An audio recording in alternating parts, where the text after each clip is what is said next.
right, and how it deals with cybernetics, right? We're then gonna we're then gonna look briefly at Nick Land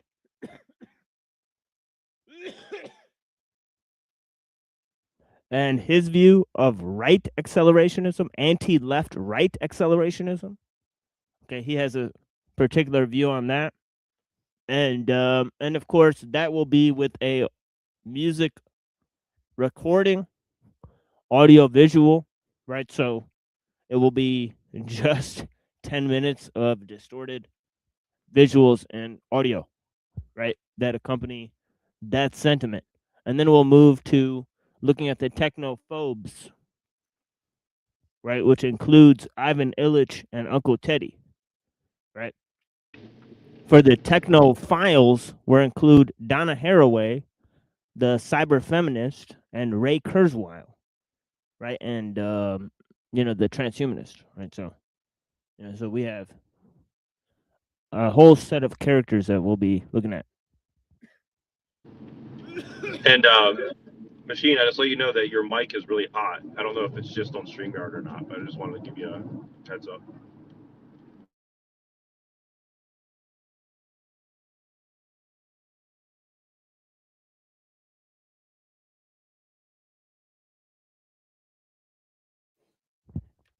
The mic is hot. Okay, It, let's it, see. it might not be happening on the YouTube, but it sounds very hot on the StreamYard. So Okay, the mic is hot. Okay, let me do this. How about now? just keep going. I'll let you know. I'll let you know. How about now? Hey, for some reason it's Maybe hot. I. It might be my thing. Let me reset my thing. Hold on. Might be me. Hold on. No, it's I just put an audio box in.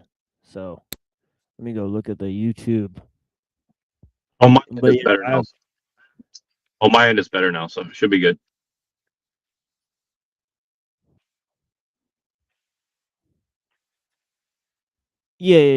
yeah. So yeah, I put an audio box in so I could actually go ahead and really give a very powerful audio quality. Um, I have a Yeah, I audio think. interface that I don't Yeah, ever use because I have a USB cord that plugs directly into the microphone. Usually I have that, but then it broke yesterday when I was talking to you. So, yeah. Well, that's why I was wondering too. But I think it was me, not you, so you should be good. I'm pretty sure it was me, so you're good. oh no, that was me yesterday. 100%. The cable broke. Oh no, I mean the mic being hot. I think it's fine now. I think it was Oh, on my end on your end. Yeah, yeah. I think it was my audio settings.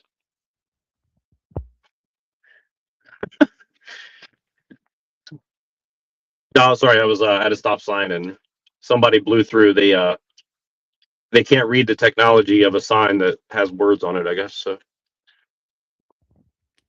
yeah. So that's kind of why we're here, and it's an open panel. So come let us know. There's two sides, right? One is technophile, the other is technophobe, right? Technophile is somebody who has an interest in exploring technology as an extension of the human experience, right? So they really think that technology adds to the human, right? So that is explored in something that Donna Haraway calls techno-humanism, right? So technophiles express techno-humanism, right? And of course, that's kind of tied to transhumanism, right? Now, technophobes, right? They're gonna.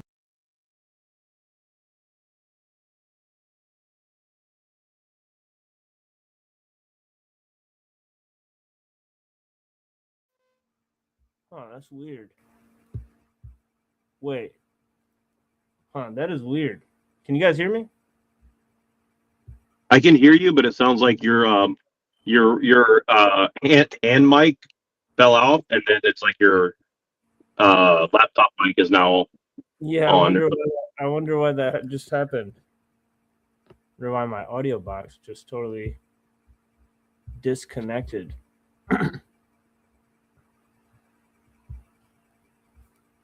The AI may be self-aware now. Here, hold on. Let me add Zephyr, and then let me reset my thing. Give me a second. Hello, how you doing?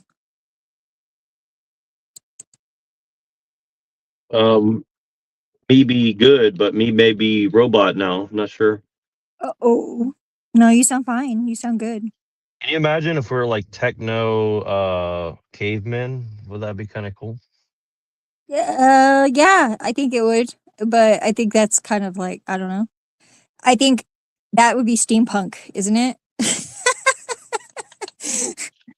Close enough. I mean, Yeah, it's not cyberpunk.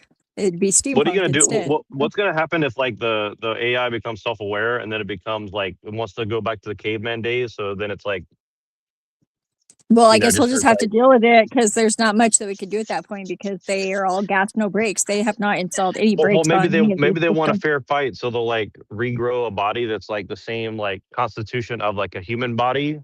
That'd be So like cool. then we can like duke it out. You know what I mean? Like in the Thunderdome or something. I would just try to get along with them at that point, and that would be pretty funny. And Probably. work with them. Yeah, well, yeah. Well, Like, I do that all the time. It's like I know I'm here, like knowing full well that TML has mandated that we're going to take a side, but uh-oh. I usually take an edge instead of a side. So you're gonna squash the you're gonna squash the beef with them and then like try to like work it out with them. I don't know. I'm gonna enforce my own boundaries. That's for sure. You could always betray whatever side you pick. So then you pick one side, then you just like turn. Yeah, I'm not All like right, that. I'm not probably gonna do that. No. All right, can you guys I'm very- hear me right now? Yes. Yeah. All right, so hold on. I'm okay, not the so kind I to don't know. betray. It's working right now, but I don't know why it randomly disconnected in the middle of the thing. So so I have to keep checking it for a minute because I'm not sure exactly how to use the audio interface. But yeah.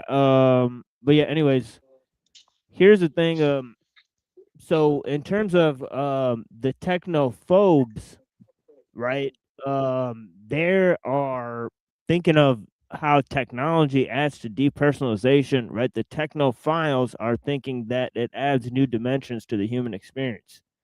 Okay, so it's all in how human beings are affected by technology, right? So technophiles, technophobes, the definitions are uniquely centered about human beings and their feelings to words, right? The spread of technique and as it were. Now the other thing, right, is the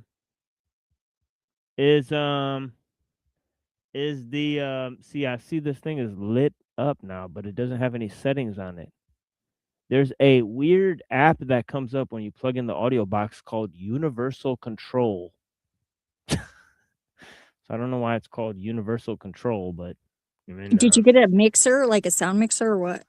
Like, it is. It's like a sound mixer audio interface that's like, Yep. plugged in with the mic, because this is the only way I can plug my microphone into the computer right now, because I fried my USB plug that plugs in. It's a USB to XLR. So I have to go buy one because I went to Guitar Center. I went to all these different shops to try to figure out if they have one, and they don't. You have to buy one online. So pretty weird. So if anybody knows what it takes, right, to do the stream, we just have StreamYard, and then we have this $20 Behringer microphone, and we buy a USB to XLR connector plug. It just costs like $10, right? And you can connect the microphone directly to the laptop, right? It's extra, for about $30 to $40, you're good to go to just connect your microphone directly to your laptop computer if you have a USB inside of your computer, right? Obviously, Yeah, you do. I have right? one of those. Yeah, I got one of those too. I haven't like used my laptop to go online yet though. I don't know why. I mean I have a laptop, but and I Yeah. have all this friggin' audio equipment, but I haven't done it yet. Yeah, It's so so I'll get funny. into the different guys, the technophiles and the technophobes. Now, first I'll present the technophiles, right? And as I said, they're different sides of the coin, and of course, you know, whether you're a technophile or a technophobe, and you think technology adds to the human dimension as a techno-humanist, or you're somebody who is against the spread of technology, fearful about the spread of technology, right? You know, you could still think in terms of where is the future headed, right?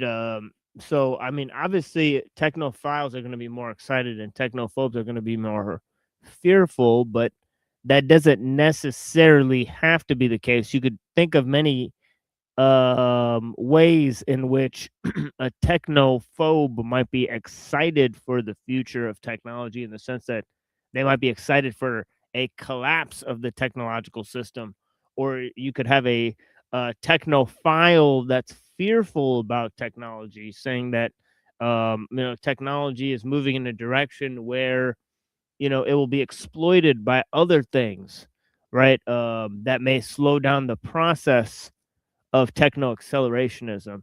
Normally, the number one thing that's put on the chopping block when they say that is capitalism, right? They think that capitalism, that's got to go. That's the thing that's slowing down technological progress, right? So there's all of these dimensions, right? Now, obviously, techno accelerationism, it started out on the left, but it's moving towards the right wing, right? And there's many reasons for that, right? One of the reasons is that, you know, as Nick Land says, right, that the leftists actually represent the sort of reactionary sort of faction within the modern world, right? So they're the ones that are actually slowing down accelerationism, right? And anyways, they think of a sort of horseshoe theory between the right and the left, where they're sort of two sides of the same coin, and and so they're exploring lots of ideas in which, you know, the pendulum is swinging, right? And of course, it's swinging now between um you know, this whole idea of, you know, the robots and the cyborgs, right? So how will we see them? Obviously, we have a relationship with pets, right? And of course, we could say that we completely control and dominate the pets, right? That we have mainly for our own amusement, right? We feed them. Sometimes we, you know, you know, make them do interesting things for our amusement, right? We've domesticated several species of animals, right? And of course, the animals enter the human environment, right? And that changes the animal species, but it also changes the human in relation to those animal species, right? We start to sort of anthropomorphize those animal species that we have a relationship with, right? And it's the same thing with those technologies we have a relationship with, right? We're starting to anthropomorphize technology, because in the same way we change the technology, it changes us, and we start to humanize the technology and start to anthropomorphize the tools we use, right? And so there is the concept of the cyborg, right? We start to merge with our creations, right? So the cyborg is blurring between sort of imagination and what's real, right? It's a example of hyperstition, right? It's an example of anthropomorphizing our tech, right? So there's all these dimensions that this Haraway lady explores, right? And then she connects that to feminism, right? It's about tearing down boundaries, right? And how we explore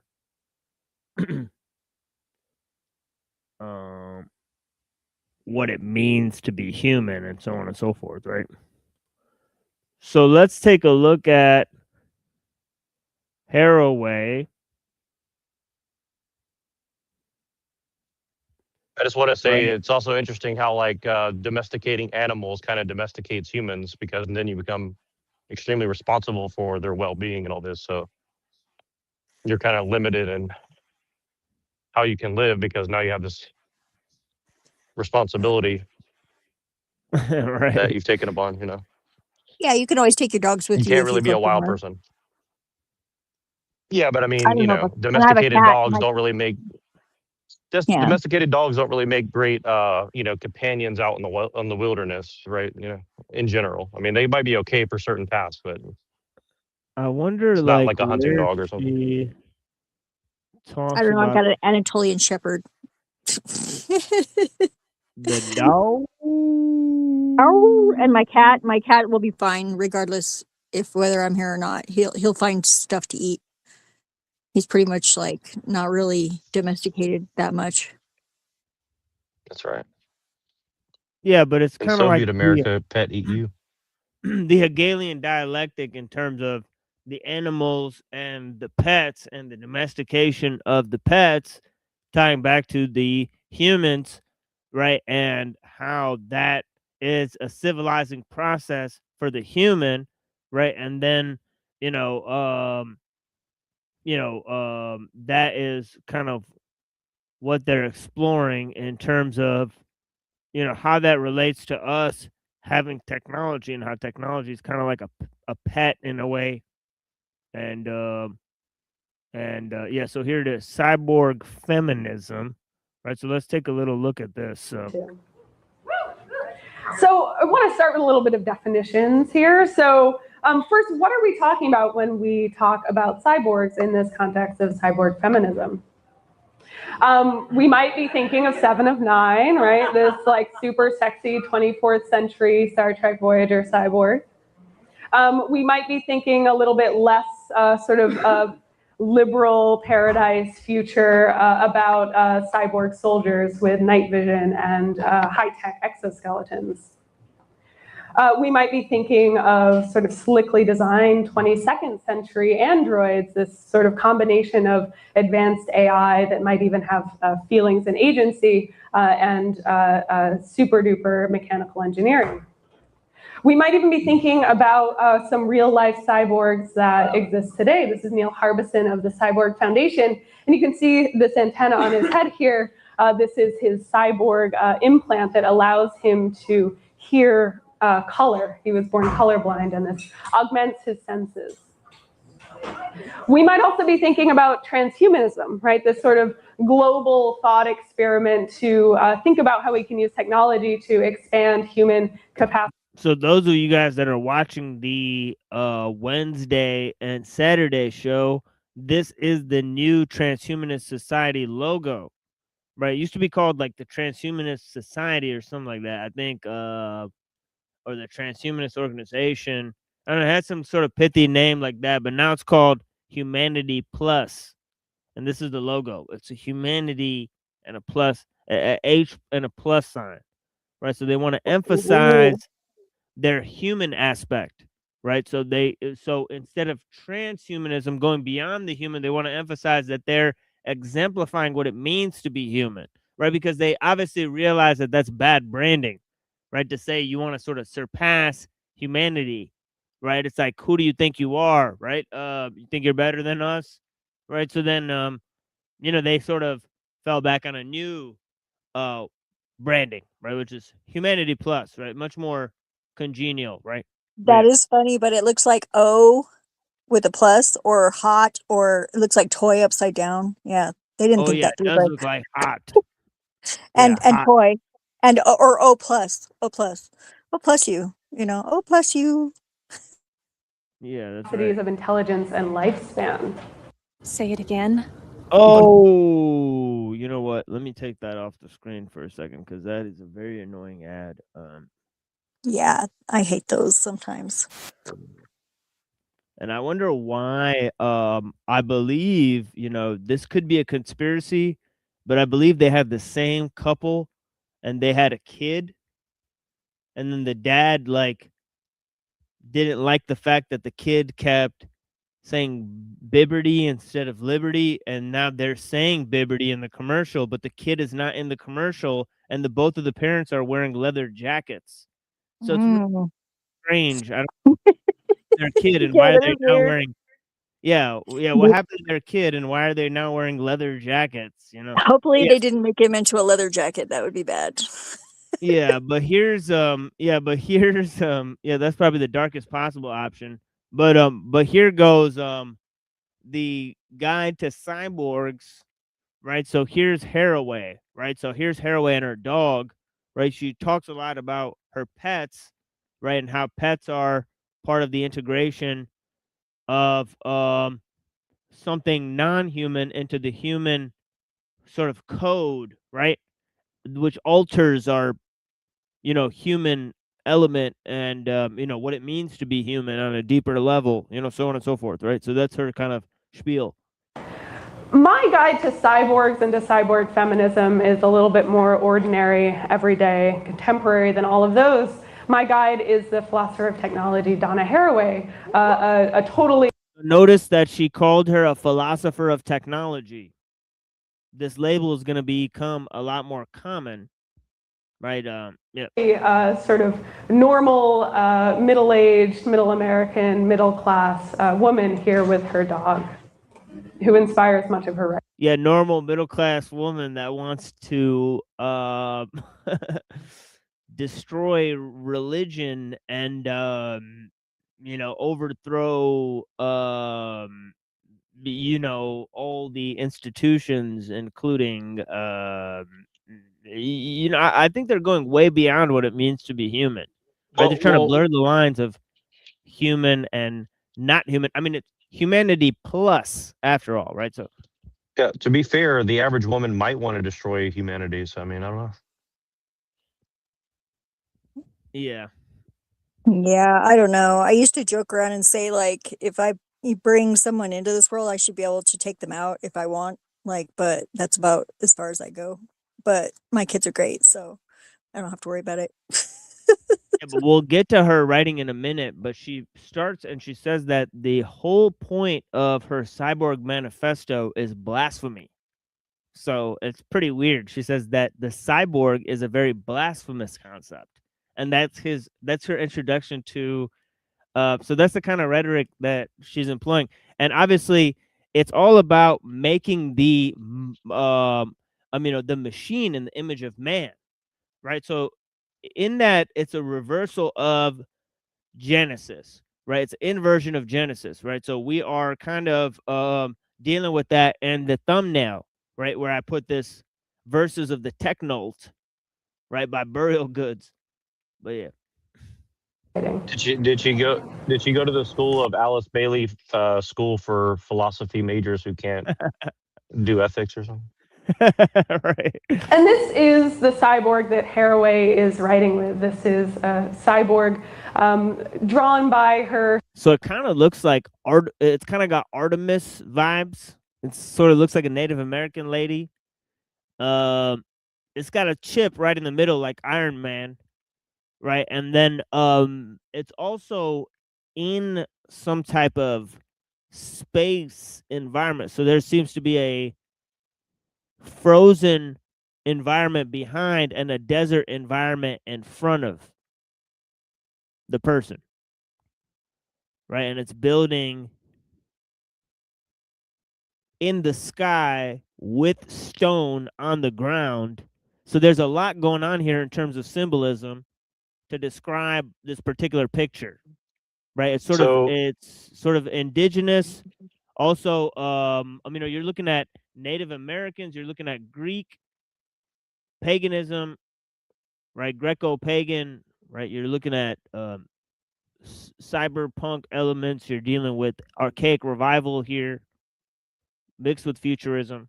Yeah. Does anybody know what the symbolism of a cat on the head is? The reason I ask is because I watched a video earlier of Candace Owens, and somebody asked, "Can you guys hear me?"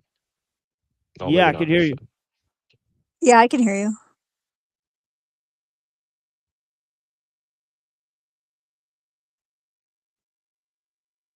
He said Now I something about can. Candace Owens. But, Yeah. uh, The all cat right. on the head thing. I think that's a pussy hat, isn't it? No. No, It might be. no. So Candace Owens did an interview with the DPUSA like pastor, and he said when he was a child, 3 years old, his father made him like cut the head off a cat, and put it on as a hat or something. And so this is like the second Right. time today I've seen this like motif. So that's why I'm like weird Yeah, synchronicity here. So I don't know. that is a synchronicity for sure. Yeah. Must be at work today. I don't know. But yeah, the main thing that it's combining is the idea of space age with the idea of the stone temple buildings, right? And of course, there's an indigenous cyborg, right? It's like a Native American lady that's like a cyborg that's building both an ancient monolith that's also emanating a screen in the sky, right? That's signifying the space age, right? So she's connecting sort of two different epochs, right? And also in front of her, as I said, she's building on the desert sands, whereas behind her there's this incredible tundra, and of course she has this a snow leopard on her head, saying that she's sort of conquered the tundra. It's sort of behind her, so she's sort of this Native American woman that's like come out of Hyperborea to like reinvent the stone temple buildings by building and emanating the space age and helping mankind reach the space age. There's a lot of things going on in this picture that is symbolic, right? That yeah. So Sometime collaborator, artist. yeah. So She's yeah. a techno shaman, basically. Yeah, she's a techno shaman. Exactly. Exactly. Zeph. Yeah. Lynn Randolph. And in her very famous paper, A Manifesto for Cyborgs, she kind of lays out this idea of the cyborg not necessarily as a thing that actually exists in the world, not necessarily as a sort of future thing that we can be concretely working towards, but as this kind of mixed material semiotic, mixed physical and ideological tool for thinking about what kinds of futures we want to bring into being.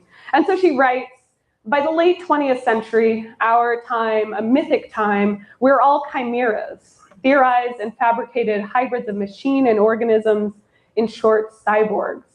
The cyborg is a condensed image of both imagination and material reality, the two joined centers structuring any possibility of historical transformation. Okay, so the two joined centers structuring any possibility of historical transformation. So so it's sort of like ahistorical and sort of mythic ideas.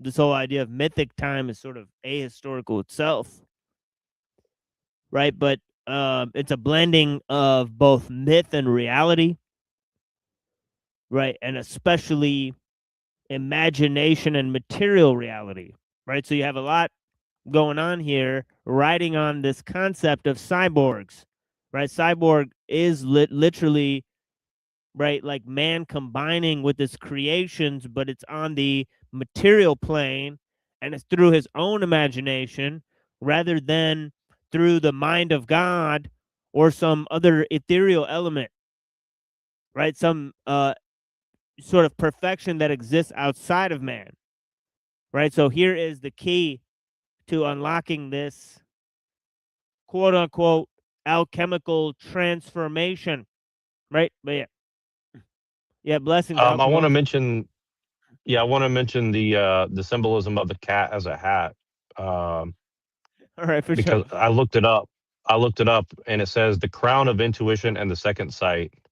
And it said basically it's like a transference of vision. The cat serves as a living crown projecting its supernatural senses, night vision, instinct. And then it says domination of instinct over logic. And then it says under some things, it's like the shadow self. So it's like putting the subconscious above the rational or like conscious mind, essentially. So I don't know if I that's do that. exactly what they're going for, but That's kind of I cool, thought that was actually. interesting. Yeah, that's cool.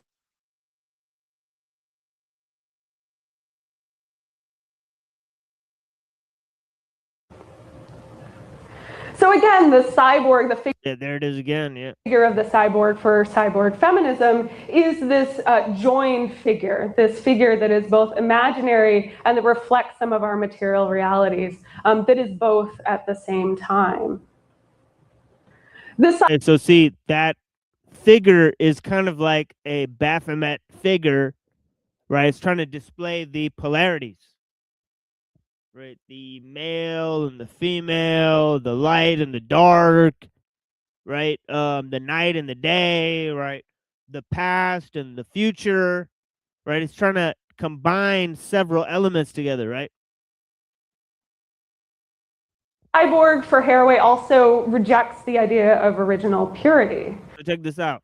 The cyborg rejects original purity.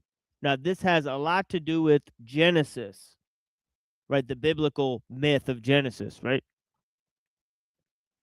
So look how it says. It says pre-Oedipal symbiosis. I'm not really sure what that means, right? But yeah. The cyborg, she writes, is a creature in a post-gender world. It has no truck with Post-gender world, right? bisexuality, pre-Oedipal symbiosis, unalienated labor, or any Okay, this is gonna matter a lot when we look at Kurzweil in a minute. We only got one little thing with Kurzweil, but yeah, it's about him going beyond gender, being in a post-gender world. Believe it or not, right? But yeah. other seductions for organic wholeness through a final appropriation of all of the powers of the parts into a higher unity. The cyborg skips the step of original unity, of identification with nature in the Western sense. Okay. So look at that. It skips the step of original unity. So it's really against this concept of oneness. That doesn't Right. sound good to me. Yeah. So so see, unalienated labor or other seductions to organic wholeness through final appropriation of all powers and parts to a higher unity. So that part is key, right? And that's going to be very key when we look at Illich and his concept of the Good Samaritan and the I-thou relationship, because he's going to say that the only way we can transcend the self is to focus on what we can do for others with getting nothing for it, right? So he thinks that helping the Jew on the side of the road that's, in peril, even though that's your enemy, you help him out, that's the highest code of honor, right? It's helping your enemy on the side of the road, right? When they're struggling, being a good Samaritan, practicing the I-thou relationship, whereas Haraway is saying that unity, right, that appropriation into the organic wholeness is actually something that should be opposed. No, you should want to define yourself, right? Like it says here, the cyborg skips the step of original unity of identification with nature, right? So this is the key to understanding how we combine the material with the immaterial and still hold on to the human, but go sort of beyond nature, right? So to speak, right? So again, her cyborg is made of parts, and it's not quite a whole. It's part of a body. It's organic material. It's electronic material. It's of the stars, of the earth, and of the circuits, and also of both human life and animal life. And the cyborg rejects dualisms related to this previous point. And she writes, to recapitulate, certain dualisms have been persistent in Western traditions. They've all been systematic to the logics and practices of domination of women, people of color. So you reject oneness, you reject dualism, right? So it's sort of non-dual, right? That's kind of like what non-dual is, right? It's not really affirming one, right? But it's definitely saying that dualism is false, right? So that is a thing in Buddhism, right? So yeah, Yeah, I pretty interesting. much agree with that too, actually, but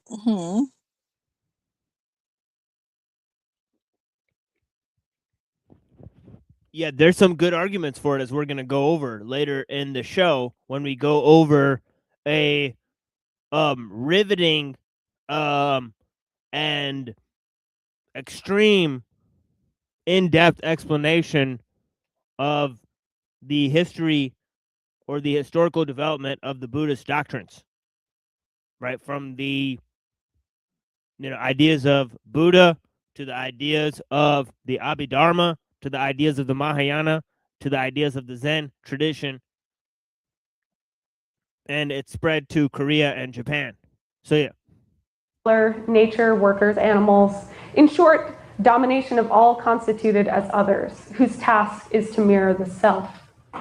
Chief among these troubling dualisms are self-other, mind, body, culture, nature, male, female, civilized, primitive, reality, appearance, whole part, agent, resource, maker-made, active, passive, right, wrong, truth, illusion, total, partial, God, and man. There are many dualisms that we can excavate from the Western tradition of philosophy and science, apparently. So again, right, this is a figure that is both nature and culture, that is both human and machine, that is both animal and human, that is both of the stars and of the earth. So what does this mean for the future of technology? So I'm going to lay out kind of 3 themes that the cyborg helps us think about, and a few questions that might raise for us, thinking about what kinds of futures we want to build with technology, what kinds of futures we want to build for technology, and who might be building them.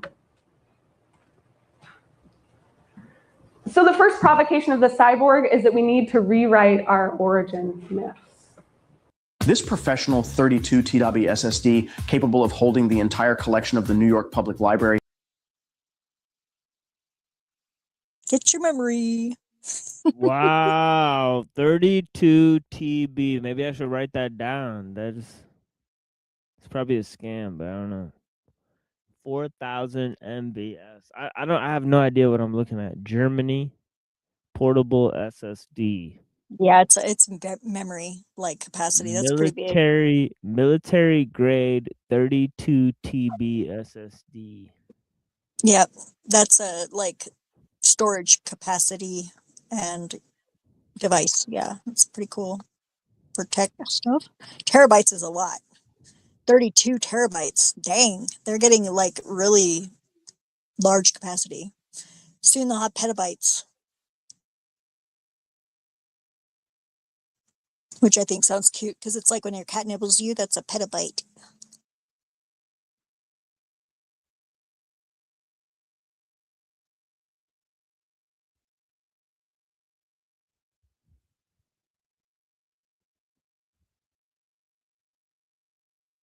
Did I lose you guys? What happened?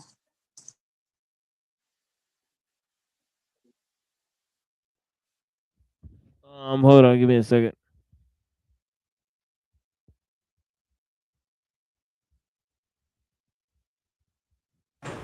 Starting with the origin myths from Western Judeo-Christian. Okay, so she says the first thing you got to overthrow to practice cyber feminism is you got to overthrow those Gestirn Judeo-Christian myths. All right. Christian heritage. This myth of the Garden of Eden and of the fall of man, sick, right? The fall of humans, really.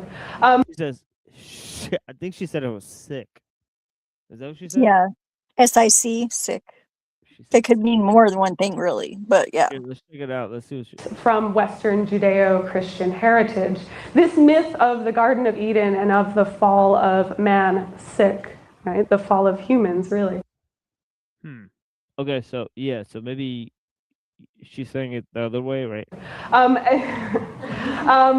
But this myth that there was this original pure past, this state of paradise, this state of nature where human nature and God were unified before a tragic break, right? Before Eve accepts the apple and Adam and Eve are thrown out of paradise.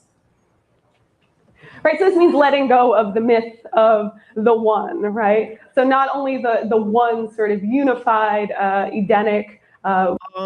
It's kind of weird that she has this kind of character on the board, because this character in his stance sort of represents Jesus, right? Sort of, yeah. I Because guess. like the hand movement, you know what I'm saying, right? I just think of DeFreak whenever I see that picture now.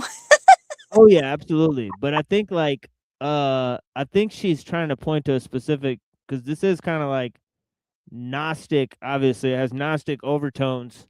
Yeah, The I think entire that's part of the Patrix sort of, yeah. because they have the architect and they also have the oracle, and they're supposed to be like Way of life. the male and the female. Yeah, well, and the creation of that story is really confusing. DK and I did this deep dive, and we still don't know who actually wrote those stories.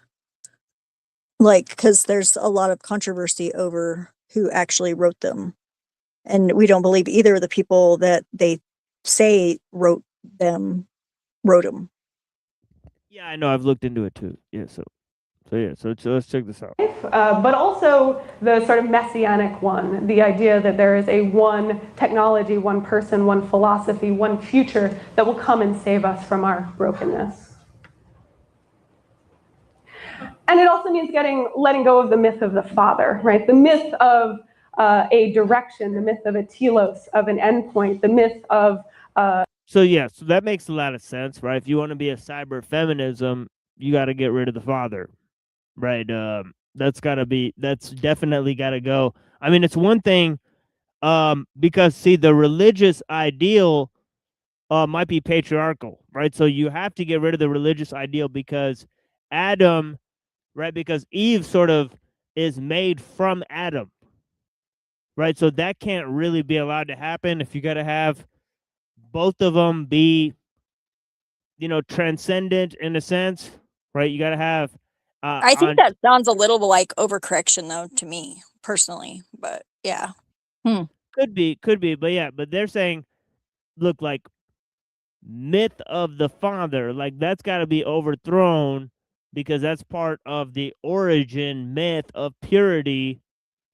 And the origin myth of purity is about man, nature, and God being one. Remember, they said that. So a higher purpose, religious or secular, but this myth that we have some absolute meaning that we can find and that we should be working towards and that we are being directed to.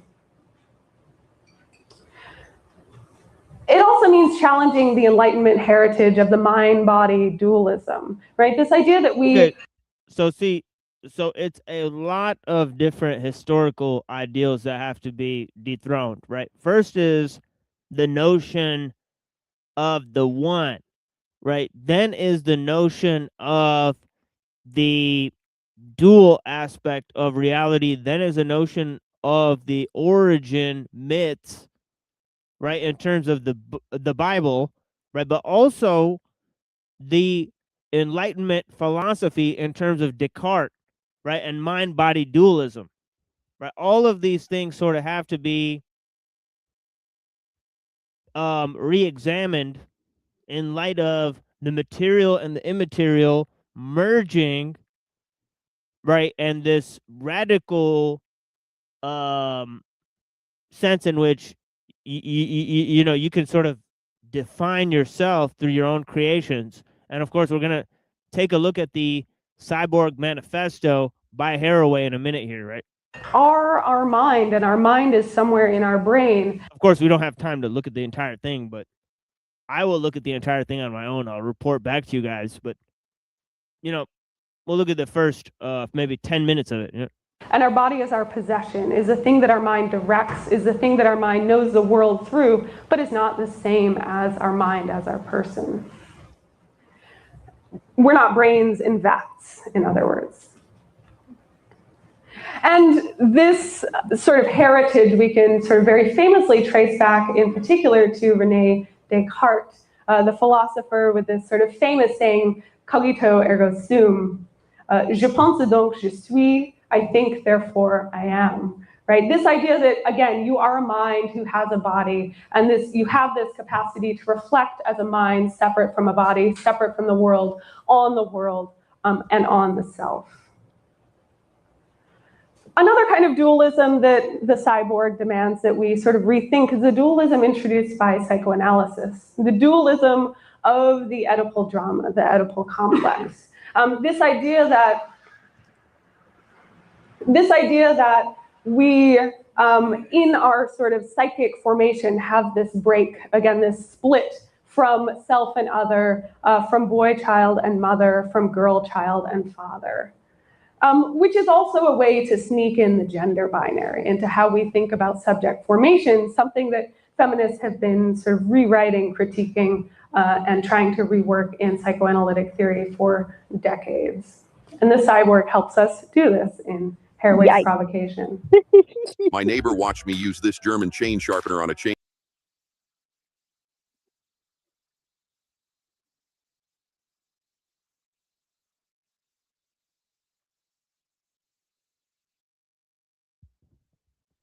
Yeah, chainsaw. I think I don't know, it's weird. I was just talking to somebody about chainsaws and stuff, so holla back if you know who you are, because this is weird that they're showing us the chainsaw commercial now, but My ex in high school, his dad almost named him Chainsaw Fitz Post.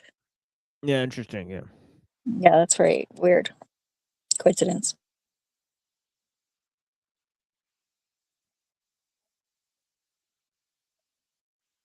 Uh,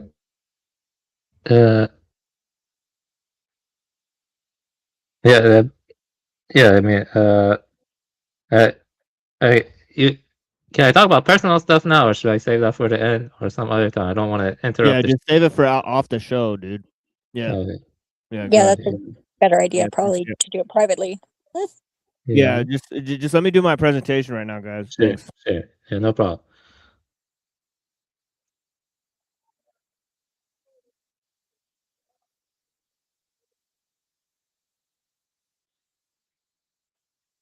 Where did Neurojack go?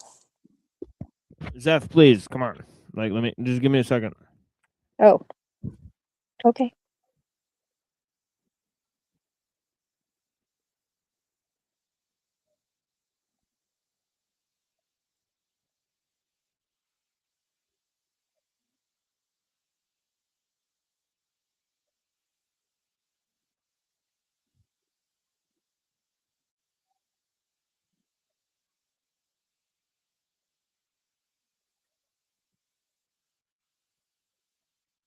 Yeah, I see a great philosophical dimension between contrasting,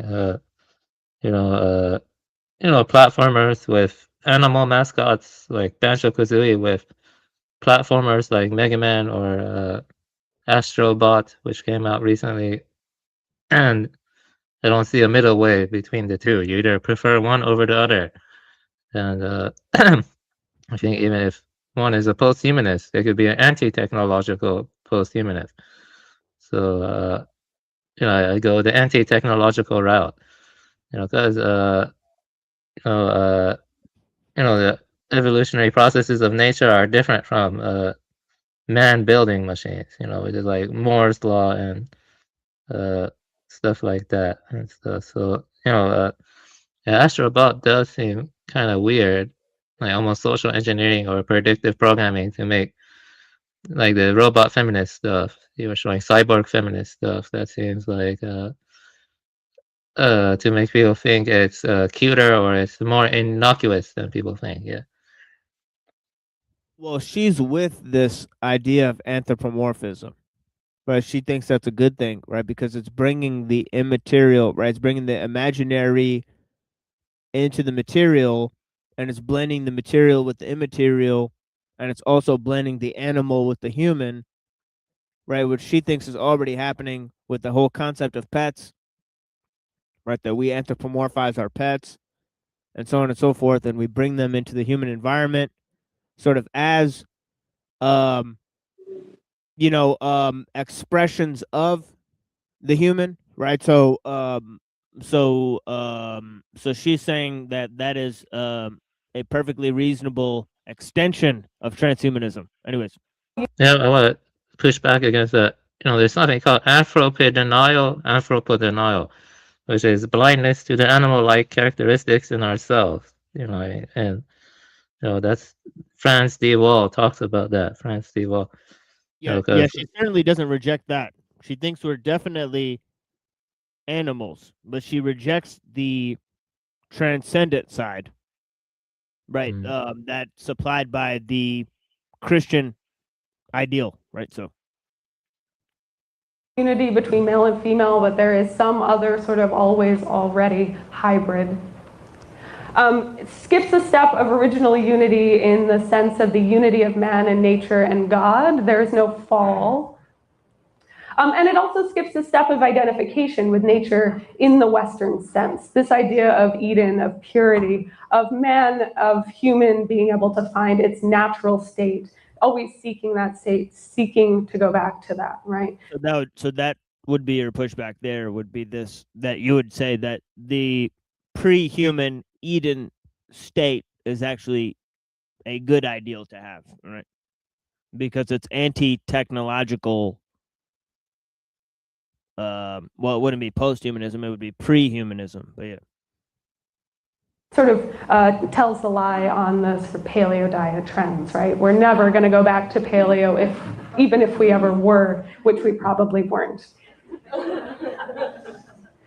And it also means that there's a possibility of getting rid of this myth of the machine in the garden. This idea that we belong in nature, we are part of nature, and that any kind of technology that we develop is coming in and disrupting that, is breaking that, is making us less pure and less good. When we get rid of purity myths and of origin myths that stress purity, we also open up new spaces for technology to be a part of who we are, rather than something that is degrading who we think we ought to be. Okay, so quite a multi-leveled presentation by that woman. Interesting ideas.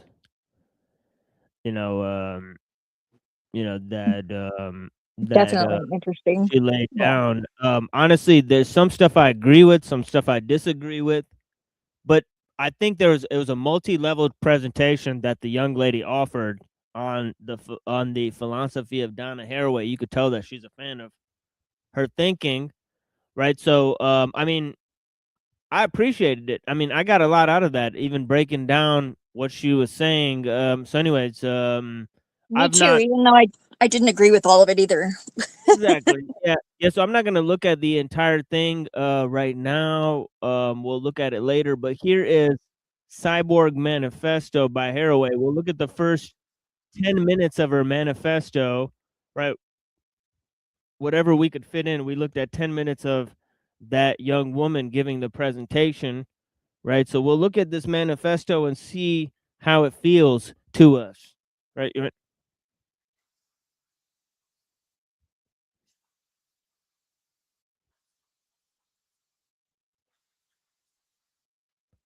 did you hear that? Science, technology, and socialist feminism. It's actually not showing on my screen. So, Oh, whoops. Yeah. yeah, it did that There it before is. too. I think that's whenever I was being rude unintentionally. Oh no, thank you. Yeah, so science, technology, and socialist feminism. So yeah, so check that out. That's the title of it. Cyborg Manifesto: Science, Technology, and Socialist Feminism. So that's what the first 10 seconds said. I didn't put it on the screen yet. Haraway, originally published in 1985. This text from theanarchistlibrary.org. An ironic dream of a common language for women in the integrated circuit. This essay is an effort to build an ironic political myth faithful to feminism, socialism, and materialism, perhaps more faithful as blasphemy is faithful than as reverent worship and identification. Blasphemy has always seemed to require taking things very seriously, I know no better stance to adopt from within the secular religious evangelical traditions of United States politics, including the politics of socialist feminism. Blasphemy protects one from the moral majority within, while still insisting on the need for community. Blasphemy is not apostasy. Blasphemy protects one from the moral majority within while still insisting on community. Oh, yeah. Interesting idea. Yeah. Okay. I don't Yeah. like the idea of dogma or heresy or blasphemy. I mean, like, whatever. Yeah, Those are all just silly to me. so it's quite a pseudo rebellion in a sense, but yeah. So let's see what else she's got. Ironies about contradictions that do not resolve into larger wholes, even dialectically. Ironies or contradictions don't resolve into larger wholes, even dialectically. So it looks like she's not a huge fan of Zeno or Parmenides, right? So yeah, so let's check this out. About the tension of holding incompatible things together because both or all are necessary and true. Ironies about humor and serious play. It is also a rhetorical strategy and a political method, one I would like to see more honored within socialist feminism. At the center of my ironic faith, my blasphemy, is the image of the cyborg.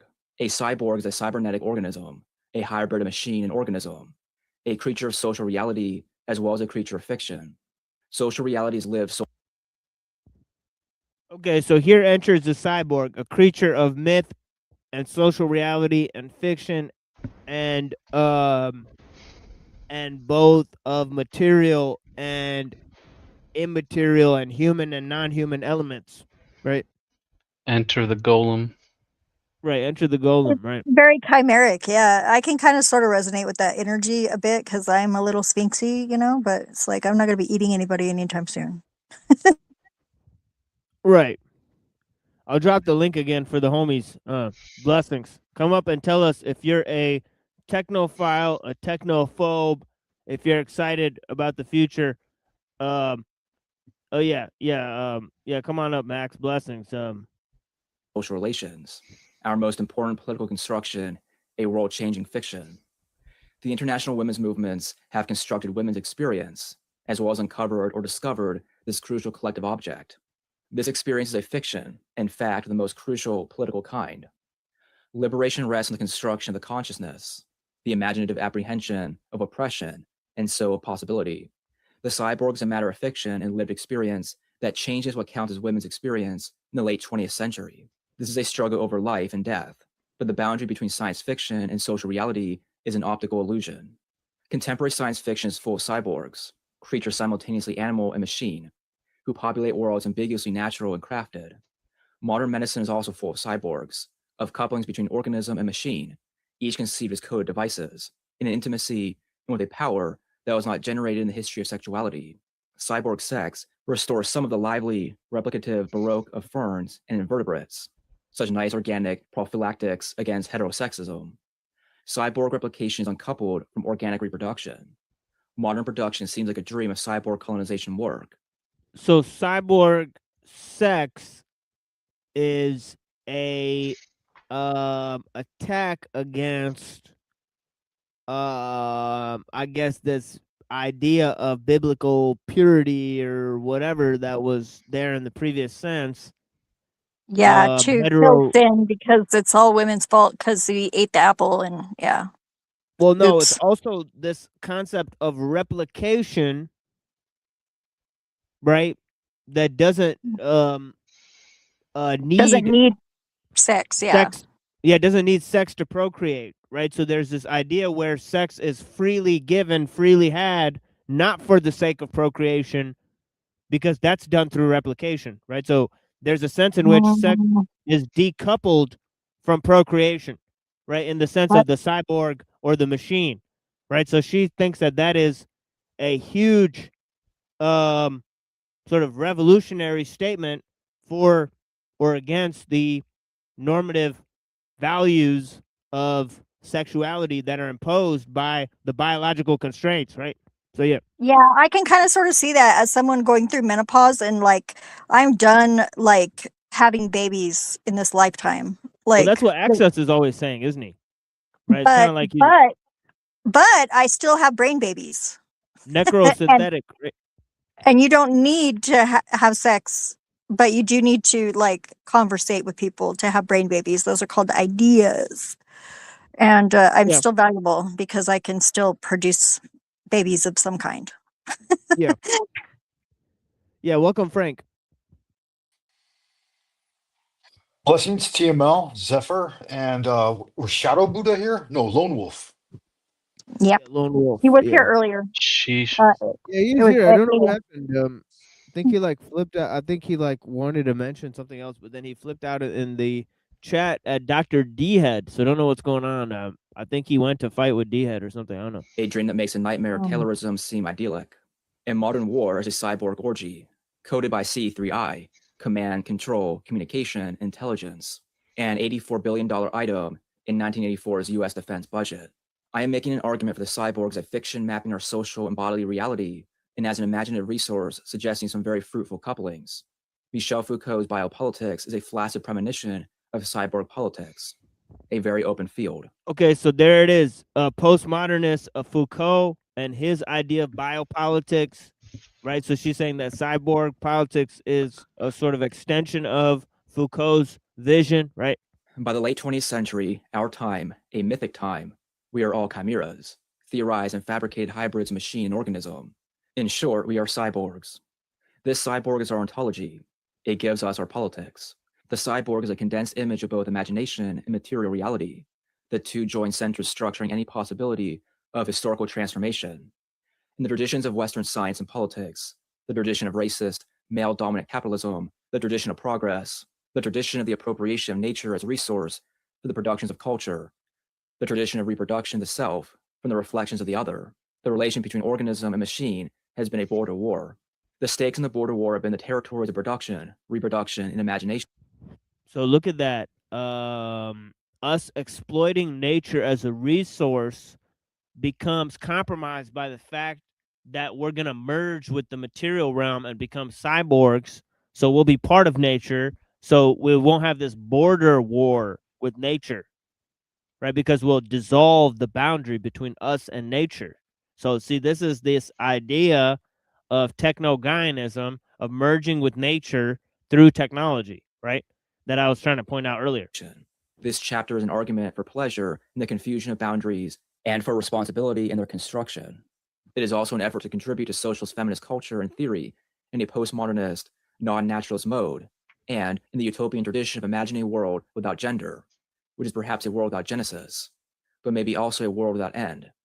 The cyborg incarnation is outside salvation history, nor does it mark time on an edible calendar, attempting to heal the terrible cleavages of gender in an oral symbiotic utopia or post-edible apocalypse. As Zoe Souphilis argues in her unpublished manuscript on Jacques Lacan, Melanie Klein, in Nuclear Culture, Lackline, the most terrible and perhaps the most promising monsters in cyborg worlds are embodied in non-edible narratives with a different logic of oppression, which we need to understand for our survival. The cyborg is a creature in a post-gender world. It has no truck with bisexuality, pre-edible symbiosis, unalienated labor, or other seductions to organic wholeness. So there's this idea again of pre-edible symbiosis, meaning that it is before the complex of man, woman, child, I guess, is what it's trying to outline, right? Which is very odd. So it kind of is. It's like this notion of communism, right? That points to the destruction of the family. She's summarizing it all in one take by saying, well, this is a pre-Oedipal configuration, right? So yeah. Well, I don't think, I wonder how she knows that. Like, I would ask her if I was able to ask her, say, where, Well, how do you I know guess- that? Like really? Because I guess it points back to this idea that, you know, and this points back to the Matrix and Sophia Stewart as well, right? That the Terminator, right? It's born, right? Covered in skin and born without shame, right? So the fact is that it wears its skin as a secondary cover, right, for what it actually is, right, which is a machine, right? So that's why it doesn't have shame when it's born naked, and cold, right? It has no feelings, right? So this whole idea that she's expressing is that the machine, right, not having parents, right, it's born sort of, and this sort of is also true about things like the sages, like for example, Lao Tzu, right? They said Lao Tzu was born, the legend says that, his mother just carried him in her belly for like 60 years or something like that. And then he came out like an old man, right? Because she like leaned up against a tree and he just fell out. And then he started laughing. So instead of being a young baby crying, he was born an old man laughing. So inverting the idea that, like Yeah, that is pretty entertaining, but I think there's a ghost in the machine and a machine in the ghost. I think those if you have one, you must have the other by inference, probably, because that's the way the world works. TML, can you rewind that video for about 2 minutes? Oh yeah, 2 minutes. That's a lot, but yeah, I'll do it for you, my Max Blessings. Because there was a total. Oh my God! Oh. I'll do it for you. Yeah, let's check it out. I 2 minutes. appreciate that. Thank you. In the traditions of Western science and politics, the tradition of racist, male-dominant capitalism, the tradition of Let me know when you hear progress, the tradition of the appropriation of nature as a resource for the productions of culture, the tradition of reproduction, the self, from the reflections of the other. The relation between organism and machine has been a border war. The stakes in the border war have been the territories of production, reproduction, and imagination. This chapter is an argument for pleasure in the confusion of boundaries and for responsibility in their construction. It is also an effort to contribute to socialist feminist culture. The whole integration of machine and nature. How is the machine going to power itself? That just. How do plants do it? Bugs, Let's hope. No, Yeah. but they're, yeah. But that isn't how we're doing it now, though. That's for sure. That bugs me too. Yeah. Living in the desert and they're putting up all sorts of server farms. Not great. Yeah. Yeah. But the future internet is you. That's their eventual goal. This whole money, they're taking our money and spending it on these data centers, but they eventually plan to put it in you. And that's, good luck with that. It's not going to happen. They're doing it. Right, they're doing it just by putting it in the food, putting it in the medicine and stuff. So it's I short circuit all that shit. I'm sure. Well, I hope so. I have the. Yeah, it's wishful thinking for sure. Yeah, it could be, but we're really adaptable humans. I haven't got an answer on this one, but if they can download DeepSeek to an Xbox or your computer, right?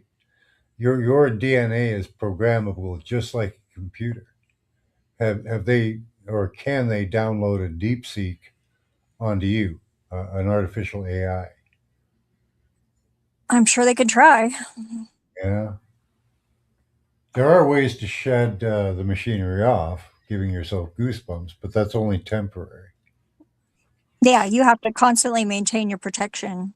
Yep. That's hard. And that's almost. It is hard. Almost well, impossible. Your subconscious could do it because if you program it. For most people, it would be almost impossible. Yeah, maybe you could program your subconscious to do it. That's an interesting thought. I've been told I have a natural psychic protection, but I don't know about an AI protection. I don't think I have much of that because I keep losing my teeth to the damn things. So. You keep losing your what? My teeth. Oh, yeah, that was a problem for me too. Yeah. I was smart enough to get my wife onto grounding, and that stopped her from losing her teeth. So. Yeah, I lost mine when I had my kids. Like I lost the back ones with one kid, and then the front ones with the other. Yeah, it's better than your organs, I guess. Oh yeah, definitely.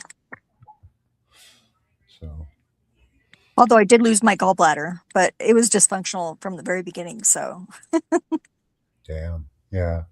Yeah, they will attack weak ones, weak parts. Huh. So I don't know what's going on with our friend, but yeah, we'll see what happens. But yeah, let me play this again. But yeah, in theory. And if Thanks those- for that. um, yeah, if you got anything else, just holler. A Max, you know. Yeah, blessings. Yeah, it was the whole kind of like the machine merging with nature. You know, how does it power itself? You know, well, Right. it's man. Are we already in AI? maybe. You know, If so, I have some suggestions as to how it could power itself. There is Or- the such thing as the abyss. do we already have an AI in us from our supposed creators?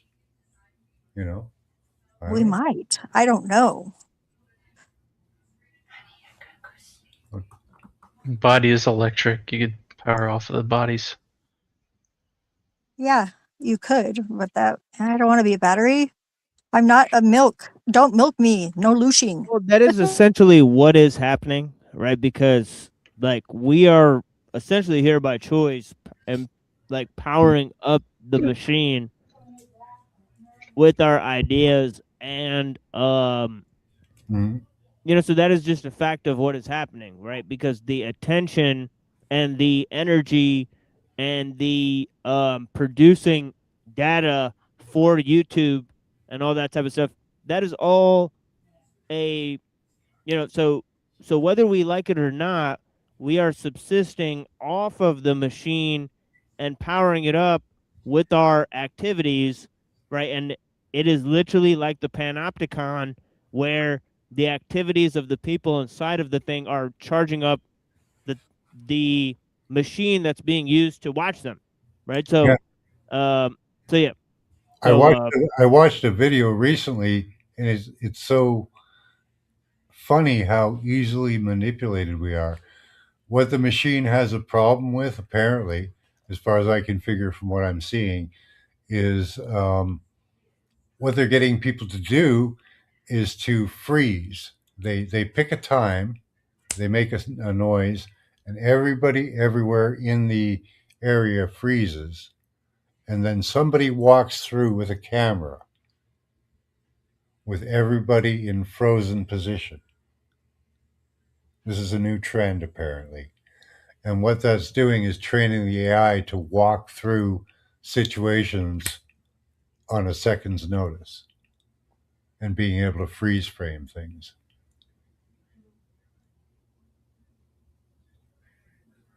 So people are being tricked into feeding the system very quickly. Right. And we Yeah. fall for it every time. But you can poison your algorithms too. the ones Yeah, about your private data. Just Yeah. saying. They're eating up everything that we take, so just be careful what you give them. Yeah, That's the if best you're a suggestion. 20-year-old man, give your phone to a menopausal woman for a few days, you know. Yeah, that's what Dan does. He just like hands me the phone and says, "Do it." Sweet. Okay, so let's get back to this for a second. Then I got another little video, and then I'm gonna play some music, and then I'm gonna go to the flip side of the technophobes. Blessings. Modernist, non-naturalist mode, and in the utopian tradition of imagining a world without gender, which is perhaps a world without genesis, but maybe also a world without end. The cyborg incarnation is outside salvation history, nor does it mark time on an Oedipal calendar, attempting to heal the terrible cleavages of gender in an oral symbiotic utopia or post-Oedipal apocalypse. As Zoe Souphilis argues in her unpublished manuscript on Jacques Lacan, Melanie Klein, in Nuclear Culture, Lackline, the most terrible and perhaps the most promising monsters in cyborg worlds are embodied in non-Oedipal narratives with a different logic of oppression, which we need to understand for our survival. The cyborg is a creature in a post-gender world. It has no truck with bisexuality, pre-edible symbiosis, unalienated labor, or other seductions to organic wholeness through final appropriation of all the powers of the parts. So there's the conditions. Not only is it under the condition of pre-edible symbiosis, meaning that it's before this in a complex of man, woman, child, right? But it also is beyond the complex of organic and inorganic, right? So it doesn't have to blend with nature or transcend nature. It doesn't have to do either of those, according to her, right? Into a higher unity. In a sense, the cyborg has no origin story in the Western sense. A final irony, since the cyborg is also the awful apocalyptic telos of the West's escalating dominations of abstract individuation. So since it has no beginning, it has no telos, right? So it's in her mind, it's against telos, but it's obviously a huge telos attached to it because it's the culmination of human knowledge, right? In terms of humanism, right? So I don't see how she could not see that, right? But yeah.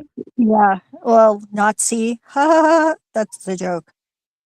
Definitely. Right. We can't really say that too often on YouTube. Well, I Zeph. said Be I careful with not. that. Well, we did not see that. We could No, say that. no. But I'm saying we can't keep saying the word, Zeph. So that's what I just said. We can't keep saying the word. So don't say it I again. was saying Thank you. 2 words. Yes, Okay. I know, but I'm telling you right now. Please, thank you. An ultimate self. It's untied phonetically last the of all same. dependency. Yeah, it's A man- phonetically the exact same. So Wow. please mind yourself. Yeah, thank you. The cyborg is also the awful apocalyptic telos. National of the West's Socialist, escalating okay? dominations of abstract. Yeah, we just. I mean, it's not even the topic. So let's just move on to the thing, please. Thank you. Yeah. A sense, the cyborg has no origin story in the Western sense. A final irony, since the cyborg is also the awful apocalyptic telos of the West's escalating dominations of abstract individuation, an ultimate self, untied at last from all dependency, a man in space. An origin story in the Western humanist sense depends on the myth of original unity, fullness, bliss, and terror, represented by the phallic mother from whom all humans must separate. The task of individual development and of history, the twin potent myths inscribed most powerfully for us in psychoanalysis and Marxism. Hilary Klein has argued that both Marxism and psychoanalysis, in their concepts of labor and of individuation and gender formation, depend on the plot of original unity, out of which difference must be produced and enlisted in a drama of escalating domination of women/nature. The cyborg skips the step of original unity, of identification with nature in the Western sense. This is its illegitimate promise that might lead to subversion of its teleology as Star Wars. The cyborg is resolutely committed to partiality, irony, intimacy, and perversity.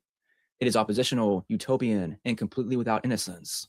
No longer structured by the polarity of public and private, the cyborg defines a technological pole based partly on the revolution of social relations in the oikos, the household. Nature and culture are reworked. The one can no longer be the resource for appropriation or incorporation by the other. The relationships for forming wholes from parts, including those of polarity and hierarchical domination, are at issue in the cyborg world. Unlike the hopes of Frankenstein's monster, the cyborg does not expect its father to save it through a restoration of the garden. That is, through the fabrication of a heterosexual mate, through its completion in a finished whole, a city and cosmos. The cyborg does not dream of community on the model of the organic family, this time without the edible project. The cyborg would not recognize the Garden of Eden. It is not made of mud and cannot dream of returning to dust. Perhaps that is why I want to see if cyborgs can subvert the apocalypse of returning to nuclear dust and the manic compulsion to name the enemy. Cyborgs are not reverent. They do not remember the cosmos. They are wary of holism, but needy for connection. They seem to have a natural feel for united front politics, but without the vanguard party. The main trouble with cyborgs, of course, is that they are the illegitimate offspring of militarism and patriarchal capitalism, not to mention state socialism. But illegitimate offspring are often exceedingly unfaithful to their origins. Their fathers, after all, are inessential. So somehow capitalism is patriarchal, but the state socialism is also a problem. So there's another sort of dialectic or dichotomy that needs to be sort of transcended throughout this. So she's really against this dialectical formulations, as she pointed out in the beginning of this, right? I will return to the science fiction of cyborg to the end of this chapter, but now I want to signal 3 crucial boundary breakdowns that make the following political, fictional, and political scientific analysis possible. By the late 20th century, in United States scientific culture, the boundary between human and animal is thoroughly breached. The last beachheads of uniqueness have been polluted, if not turned into amusement parks. Language, tool use, social behavior, mental events, nothing really convincingly settles the separation of human and animal. And many people no longer feel the need for such a separation. Indeed, many branches of feminist culture affirm the pleasure of connection of human and other living creatures. Movements for animal rights are not irrational denials of human uniqueness. They are a clear-sighted recognition of connection across a discredited breach of nature and culture. Biology and evolutionary theory over the last 2 centuries have simultaneously produced modern organisms as objects of knowledge and reduced the line between humans and animals to a faint trace, re-etched in ideological struggle or professional disputes between life and social science. Within this framework, teaching modern Christian creationism should be fought as a form of child abuse. Biological determinist ideology is only one position opened up in scientific culture.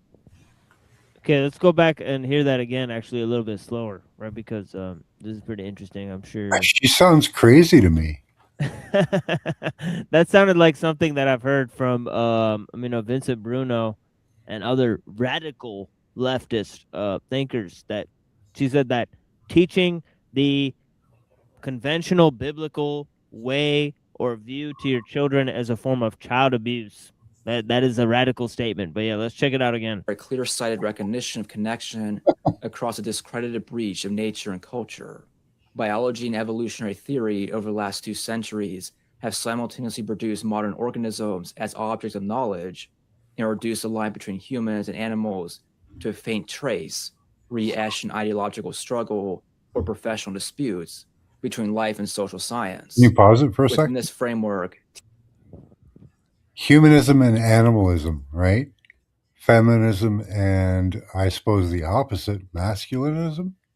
Is that what she's saying? Kind of. What do you mean, Max? I mean, is she saying that the masculine is animalism? No, she likes animals. Okay. No, she's saying that whether it's man or animal, male or female, man or non-organic entity, right? That all of these different separations should be transcended. That's what radical, dissolution of this. So she's saying that because we've basically determined through science that we're not that different from animals, if you try to tell people that we're superior, like for example, like the Bible teaches, right, that's telling people the wrong view. Let's hear it again, one more time, and then I'll have to end this. Thank you. they are a clear-sighted recognition of connection across a discredited breach of nature and culture. Biology and evolutionary theory over the last 2 centuries have simultaneously produced modern organisms as objects of knowledge and reduced the line between humans and animals to a faint trace, re-etched in ideological struggle or professional disputes between life and social science. Within this framework, teaching modern Christian creationism should be fought as a form of child abuse. Biological determinist ideology is only one position opened up in scientific culture for arguing the meanings of human animality. There is much room for radical political people to contest the meanings of the breached boundary. The cyborg appears a myth precisely where the boundary between human and animal is transgressed, far from signaling a walling off of people from other living beings. Okay, so see that? So so she's saying it's not walling off people from other living beings, but she's saying the merger with the non-organic is going to help us appreciate the non-human.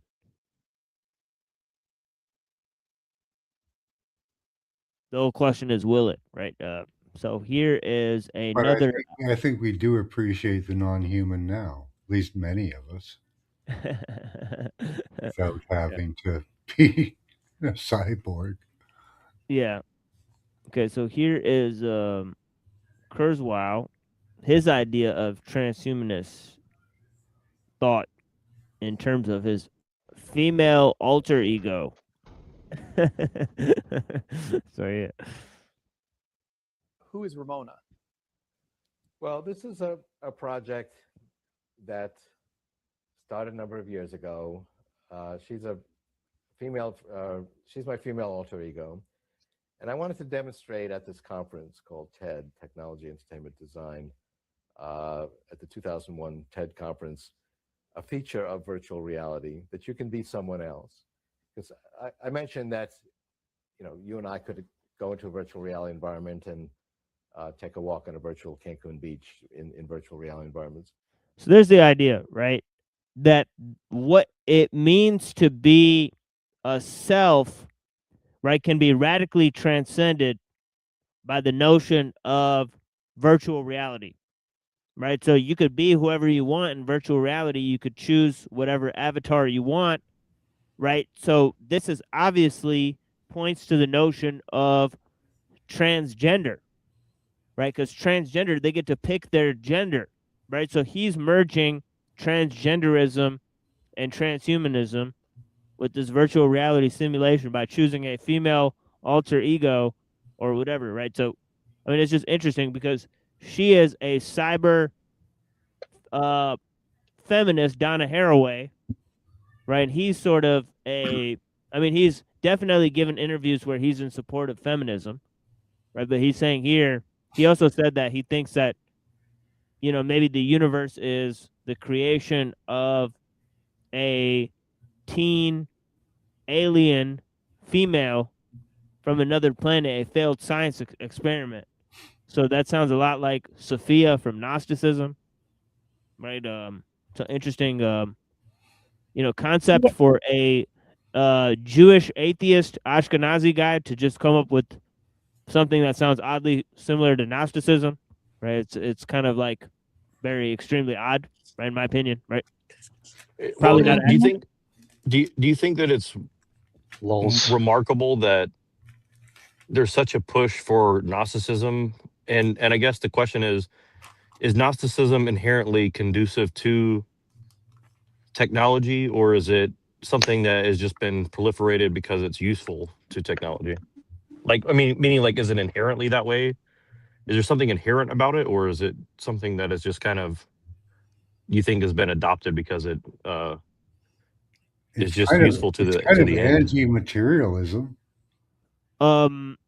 Yeah, I think what was appealing about it is that they found it now, right? So, they theorized it for a long time, like Jung and other people. They theorized that there was like these Gnostic sects, but then they found the texts, supposedly. So then, since they discovered them in today's age, it's had a resurgence in terms of meaning for those that call themselves quote unquote mystery schools and so on and so forth, right? To revivify their teachings and doctrines, right? With this notion of Gnosticism, right? But also, right, when you look at their ideas, it seems like they didn't really have one, monolithic belief system. And that's appealing to people because the Gnostics seem to combine lots of different streams of thought, right? And they were pretty open about this, right? The ancient Gnostics, right? Not ancient, sorry. The Gnostics of the 1st century, they were kind of open about their sort of ideas combining different traditions, right? So so for that it's appealing because they had surprisingly modern takes, right? For that reason. And obviously this was possible because you had lots of different religions, right? In Alexandria, right? And Egypt and there was lots of different religious traditions, and you had different mystery schools, right? You had different pagan traditions, right? You had different Jewish sects, right? You had different Christian sects, and they all sort of converged in this one area at that one time. So it created a sort of explosion of religious thought, the same way you would see maybe in America in the 1800s, where you had all of these Masonic sects, and you had this explosion of thought where you had the spiritualists, and you had Joseph Smith, and you had all this crazy stuff, and Albert Pike, and you had all these crazy motherfuckers left and right. Henry David Thoreau, you had all these crazy motherfuckers that were like, oh, should we study Hinduism? Should we, like is everyone psychic? Everyone gonna be psychic in 30 years, or what's gonna happen? There's all these crazy people coming out of the woodwork, where there's like, where you have a proliferation of ideas and culture, multiculturalism, and then you have occult sects, and and then they create a sort of Do you think that? Do you think an that occult one? revival.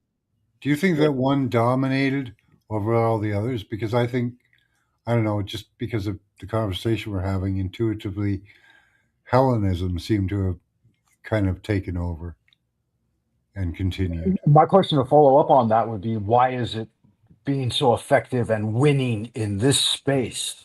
Because it seems like it's telos, so it's ultimate telos or whatever, is nihilism in the end. Oh, baby. Ooh. Yeah, totally, Frank. All right, so let's see. Kurzweil doing the, yeah. And we'll have virtual bodies in these virtual reality environments, particularly when it's through the nervous system. When we have nanobots in our brains that can shut down the signals coming from our real senses, replace them with the signals that your brain would be receiving if you were in the virtual environment, then it'll feel like you're in that virtual environment. And design of new virtual environments. I do have a document on the human body as a battery, by the way. Oh yeah, definitely. Yeah, so that exists. I think I've seen that too. I think you brought that up on the show before, right? Yeah, I did. Yeah. Yeah. So, and I think this is also something that Sabrina Wallace has shared, right? Yeah. Yeah. So, so this is out there. It's pretty interesting. I've seen this image several times. But yeah, pretty weird stuff. Human being as a battery. Yeah. So, definitely. Yeah, we drive the machinery at this point. Really. Yeah, and more so if you're in a virtual reality simulator. I mean, Well, yeah, the more connected you are, yeah. And you get a wallet, you're more connected, you get a digital wallet, you get the stuff you run on your phone, even like that connects you, because it's constantly. Yeah, my question for that would be, do you think that it can ultimately figure out a way to get its energy without us, right? Because we are feeding the machine, as it were, right? Neurospec. Oh, where it could break out and be completely autonomous? Yeah, you think it's headed in that direction where it's going to be sourcing its own energy without our just existing in the without us? Yeah, just existing in the cloud. They do claim that there are conscious rings of energy out there in space now. So, and these they have what are called like energy toroids. They're like self-sustaining toroidal fields of energy that they can project and like use as like bullets. So, I don't know how far they've gone. You'd have to ask DARPA,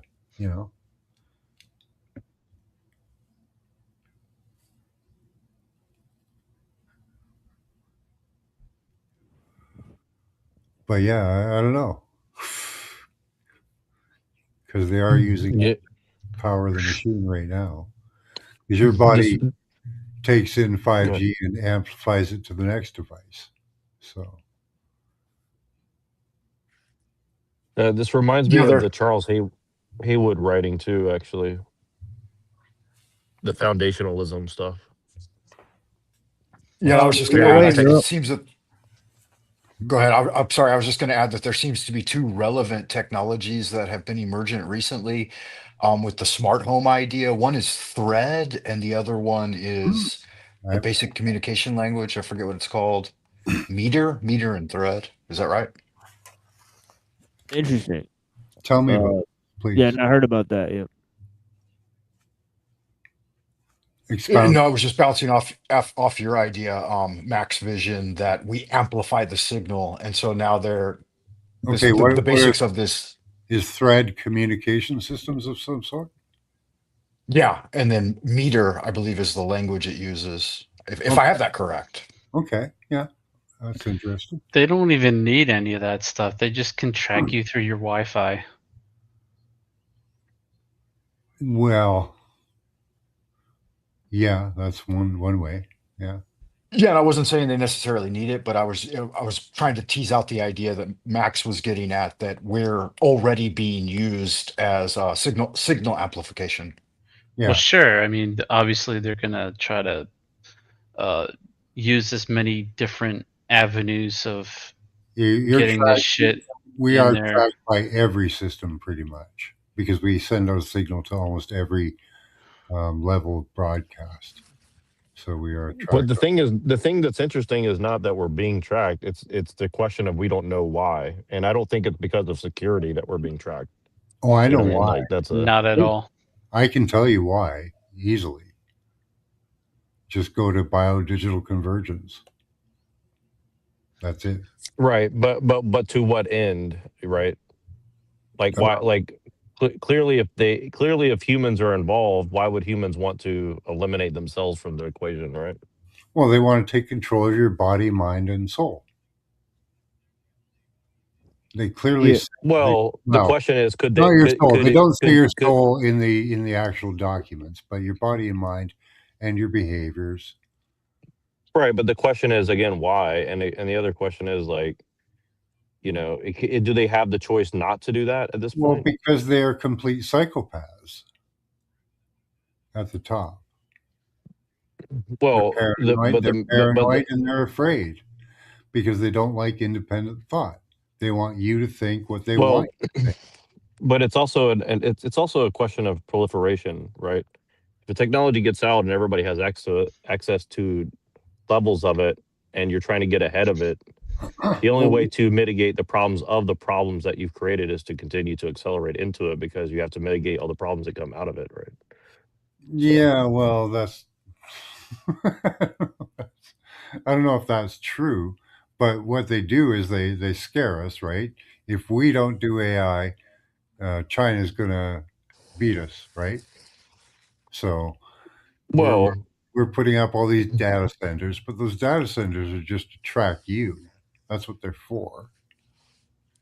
Well, it's not only to Yeah. track us, and again, even if it is, why? It's not to make sure that Why? we don't do bad things or Because something. of what I just told you. They want to control your body, mind, and behavior.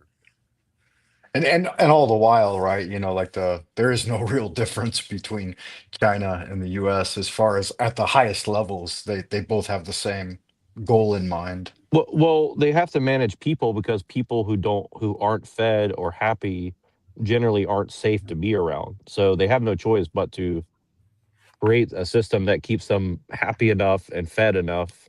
Well, or scared enough to do what they tell you to. Yeah, but people can't stay scared forever, you know? Like they'll just burn Yeah, out they and crash can. out, so. Yeah. Not once really. once you're in a trauma mode, it's much easier to keep you in a trauma mode. I mean, they're not very reliable if you're trying to maintain a system that is very fragile, though. So Can you buy a house?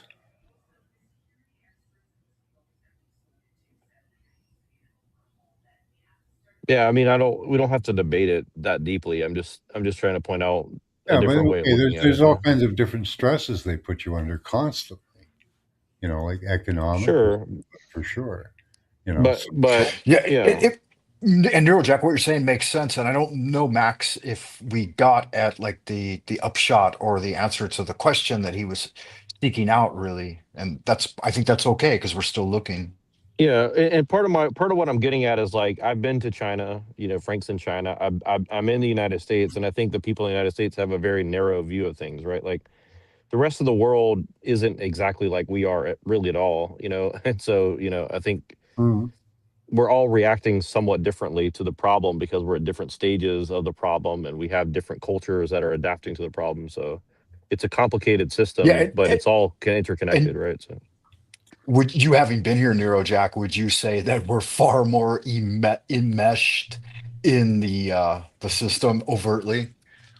Yes, but also like you guys had a slower take on it, I would say, from my experience, because you guys are still way more family oriented, especially intergenerationally, and I think that was a very unique thing relative to the West, because I think we're well, I think we're 100 years ahead in some respects on that Right. matter. But you guys are catching up very quickly with that Absolutely. stuff, I would say. So it's kind of And weird. Like with you that, guys were really far behind, but now you guys are catching up in the last like 15 years, I would say. So yeah, the rapid evolution of it has been quite a thing to see. Like just in the couple of going on 3 decades now that I've been here, I've seen quite a transformation. But with that said, too, like what you were saying is with that family structure and like the societal structure in general, to some extent, now that I would say the AI has fully taken over the society, we still have like there's some areas where we actually have a greater sense of freedom than Americans. oh yeah, for sure. You guys have a way more economic latitude or something like that, where it's like it's very desperate in some sense, but also generally speaking, like if you're looking for placement, you'll find a place. Whereas here in America, it's like if you're looking for placement, like you're not gonna find there's not gonna be someone who's gonna like find a place for you to go, right? So I think that's very interesting as well. Right. Freer than Americans at the cost of what though?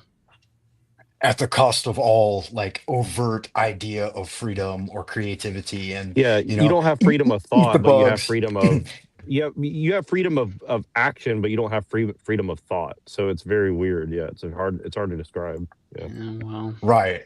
sad Yeah. But again, And I would say if you never had it, you won't miss it either. That's the other side of it. So absolutely, that's a fact. They don't even know like the other idea. But I wanted to add too, like things are far easier for them in this system, like introducing of vegetable proteins as an alternative to meat. Like I've seen in just the last 5 years since the big hubbub, I've seen like almost like a complete replacement of most meat products with synthetic like Beyond Meat and so on, which is just crazy Ruh-roh. to me. But yeah, it's bad. It's bad. well, well, yeah. So I just wanted to mention one thing really quick. Because we read this thing about 2 years ago or something called Foundationalism by Charles Haywood, and I just want to mention some of his general points. So he's like, he rejects anti-tech agrarian romanticism, but he embraces city science and aggressive technological progress. Man must master technology for human flourishing, but not become its slave. Bold space conquest, settlement, a unifying heroic national goal of exploration, mining, expansion, grand public works, urban high culture, a diehard but cynical techno optimist. He rejects the singularity and transhumanist, but he does think that we have to preserve family and society. And he thinks that it serves virtue, hierarchy, and greatness. And he uses examples like Elon Musk and space exploration as one of his main things. Historical Lols. Western exploration and conquest, science and science fiction, a bunch of stuff that we all know about, obviously. Dune, for example.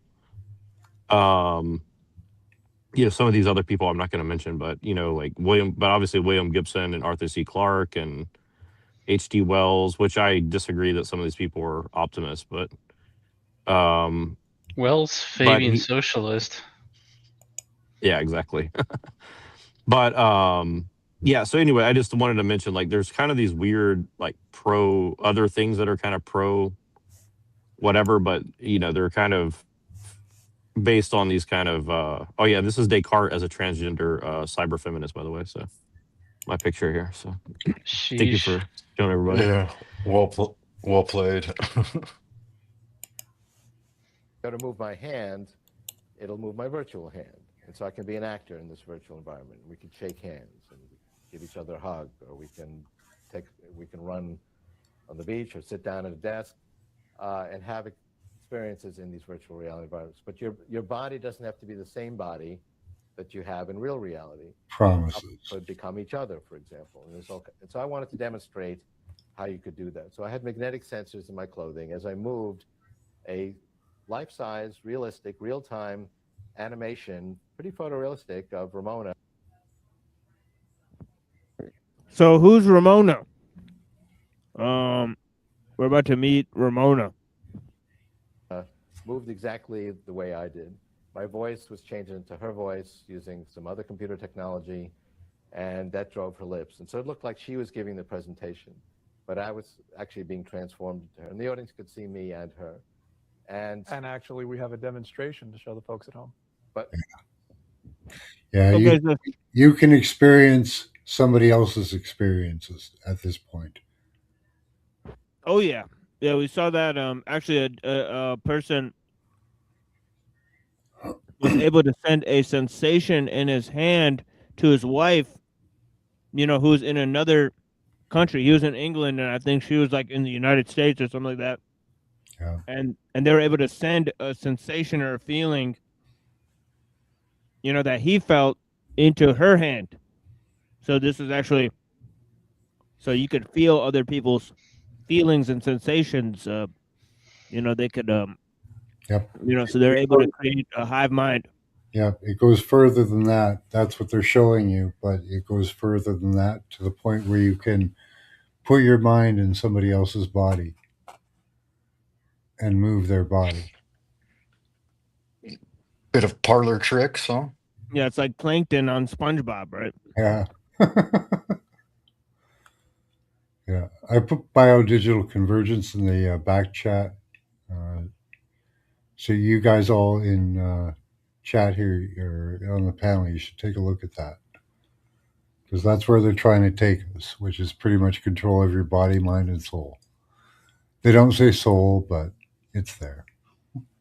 Yeah, I don't think they can actually do that. They're going to try though, for sure.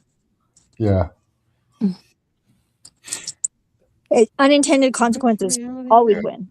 It just gives you the idea of what their intention is, which is Yeah. dark. Not good. It's definitely not good. Can be who you want to be, and you can be where you want to be, and with whom you want to be, and you can be where you want to be, and with whom you want to be, who you want to.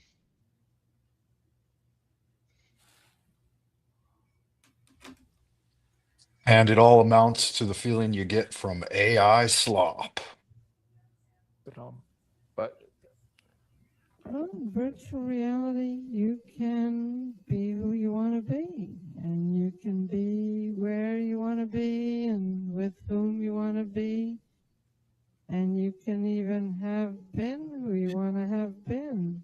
Well, my childhood was kind of tough, although I didn't really think about that at the time. You know, you don't really have much to compare to, but my pa, he was always trying hard, but he never did seem to be able to hold on to a job. Yeah, you get enough graphene oxide in you, they can stimulate any muscle in your body, so you can pretty much feel anything they want you to feel. Oh yeah, yeah. Kurzweil is probably snorting the stuff by now. Yeah. You know, Getting honestly, injected into his veins. yeah, he's probably got a pile of it, like it's like Scarface, Yeah. right? Where he's just got a pile and he's just like snorting it. Right? Yep. Look up graphene. Is that what they used to? Graphene-based healthcare, if you ever have the chance, people. And Is that what they used to call smart dust? Oh, brother. Yeah, he's got like a pile of smart dust, like at the end of Scarface, and he's just snorting it. And he's like, Yeah, I think they definitely, that stuff shows up on my night vision camera, like on my security cameras. And I was like, is it snowing outside? I like walk outside and there's like nothing there. You can't see anything. I'm like, okay, well, you point a laser out into the night sky and you'll see particulates, and those will be plastine, those will be oh look, plastics, it's a graphene oxide, it's a powdered toast man. Yeah. From Ren and Stimpy. Yeah, pretty much. I do not breathe dryer lint. No. Yeah. So let's watch the rest of this video, and then I got a music break, and then we'll go on to the next part of this presentation. Thank you guys. I've written that many songs, but I try to express what's most deeply on my mind. In virtual reality, you can be someone else. You don't have to be the same boring person all the time. I mean, you all have these personalities inside you that don't quite fit with your bodies in real reality. So basically, most people just like kill them all off. Some people don't actually keep any of their personalities, which reminds me of some of my old boyfriends, but that's another story. Oh boy. What? Wow. What Yeah, the what a hell is tangled- even that? It's a tangled So, web is what it is. So it reminds him of That kind of hurt my brain a little bit. oh yeah. So anyways, we'll be back in about 10 minutes. I'm gonna make some coffee and then we'll get to the technophobe section, and it's gonna kind of reverse a lot of the ideas there. So yeah, blessings. Cleanse the cringe with the Glitches music. and what you call the Yeah, cleanse the cringe, exactly. But maybe not. Maybe it'll be just a different perspective. So yeah, blessings. glitches in what you call the human security system. These sorts of notions. You talk about K-War, which I kind of interpret to be a kind of like revolutionary guerrilla warfare, but on the level of the social codes in some sense. And you know, back from that period, you're even interested in more fantastic ideas such as stuff like Neo-Lemurian Time War, in which, you know, one gets the sense that your position then seems to be that, or at least you seem to have thought that these sorts of accelerationist insights might allow rebellious individuals and groups to fundamentally alter or hack the nature of social reality in ways that the status quo institutions are not able to defend against. And so it's this very heady, emancipatory kind of tone to all of it. And so a lot of people who are interested in your work and in your ideas got into you through these early texts. And I think we know it's very clear that since then, your thinking has evolved drastically. But what's unclear, I think, is how and why exactly your perspective has changed, or just, you know, how to understand the trajectory between those early kind of heady, typically emancipatory kind of connotations in your thinking, in your kind of accelerationist view of the world, and your current viewpoints. And so before even going into your current views and picking your brain about how you see these things today, I'm just curious if you could kind of mentally go back to the 1990s when you're theorizing all these kind of radical ideas at the beginning.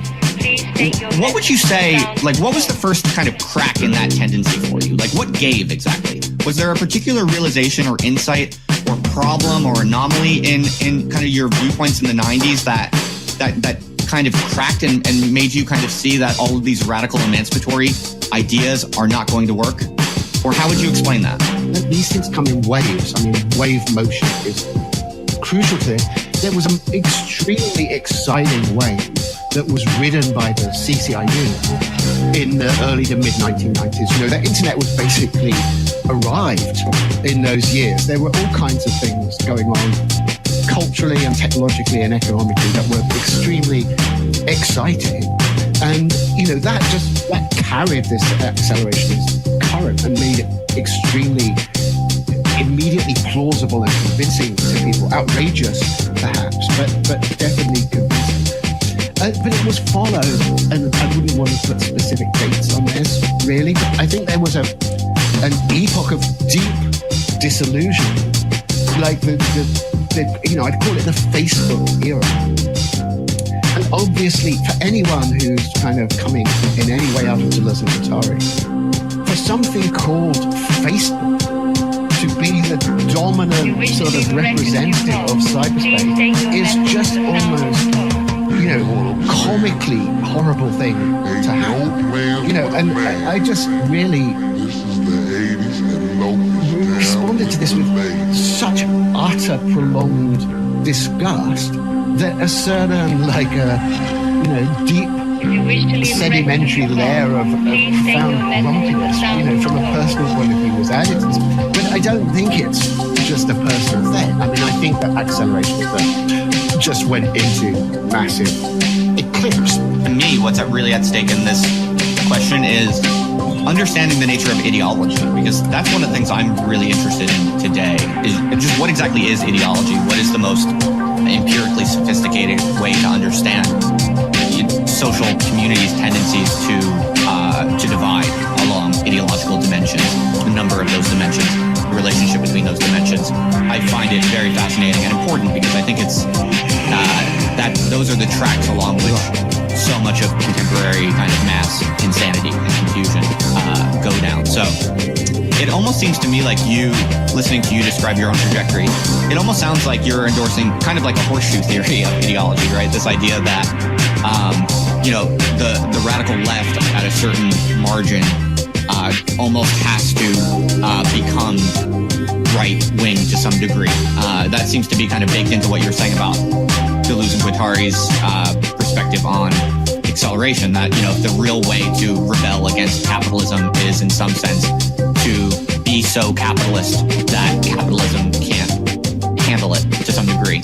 Is that how you see it, kind of? Actually, that's not really how I see it, but I think it has an interesting suggestion, and I think you're touching upon this really fascinating and intricate zone in making that suggestion, for sure. So what's wrong with that to you?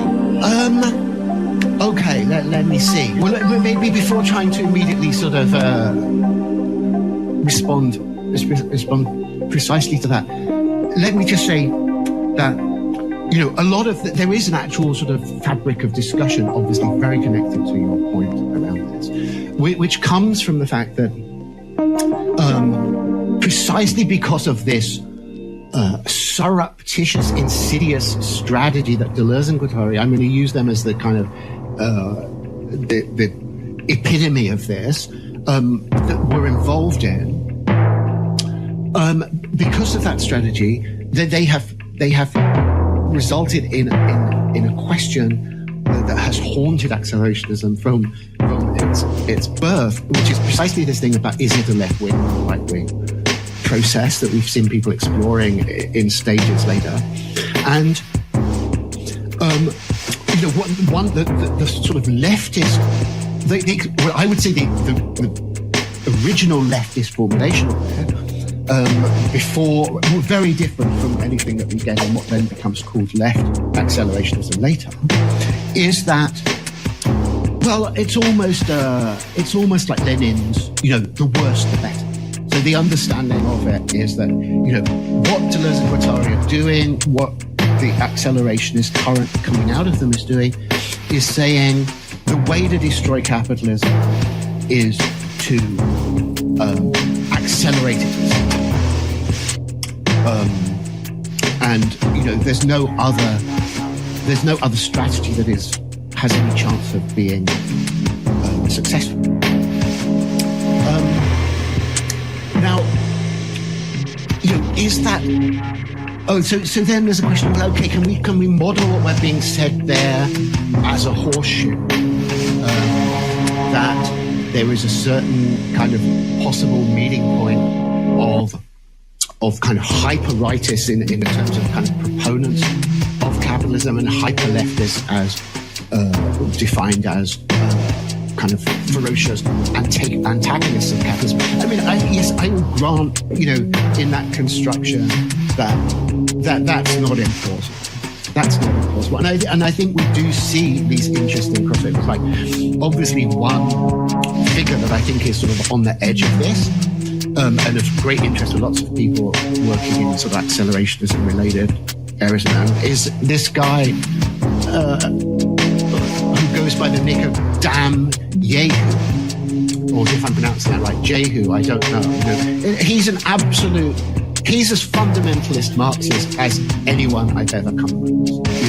Absolutely fundamentalist, anti-capitalist, proletarian revolution, economistic Marxist. And yet, there's a huge zone of resonance between his analysis and kind of accelerationist currents that would be seen as being sort of absolutely sort of offensively and unambiguously rightist in orientation. So I'm saying all of this to say that there's something serious behind what you're saying. It's not like there's nothing there. But I think there's this, I have to put this, my fourth point on the table, which will bounce back onto this question, which is the fact that I think the right accelerationist commitment that sort of that feeds into all kinds of later things, but definitely is something already going on in the 1990s, is that the actual practical social force of conservatism, of what in a certain sense would be called even reaction, is the political left. That's what the political left is. The political left is the thing that is set essentially against the imperative to accelerate the process. And so, by that definition of leftism, it's really what then becomes said. What I would say, I then say, as soon as I'm not within a certain strategic context set by, I'll say the academy, but I think it's not just the academy. It's also a sort of a structure of political and ideological.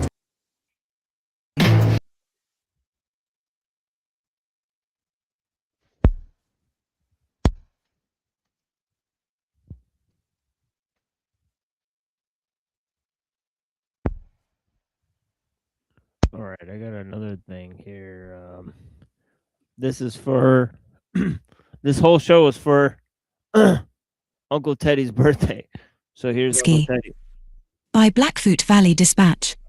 Ted Kaczynski. 2001. In 1999, I requested an interview with Theodore J. Kaczynski for the Blackfoot Valley Dispatch, which he kindly granted. The interview took place that same year at the United States Penitentiary, Administrative Maximum, Florence, Colorado.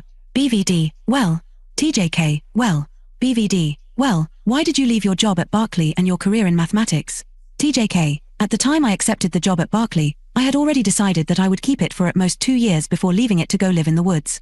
The fact is that I never at any time felt satisfied with the idea of spending my life as just a mathematician and nothing more. Ever since my early teens, I had dreamed of escaping from civilization, as in going to live on an uninhabited island or in some other wild place. The trouble was that I didn't know how to go about it, and it was extremely difficult to work up the nerve to cut loose from my civilized moorings and take off to the woods. It's very difficult. Because sometimes we don't know how much the choices we make are governed by the expector.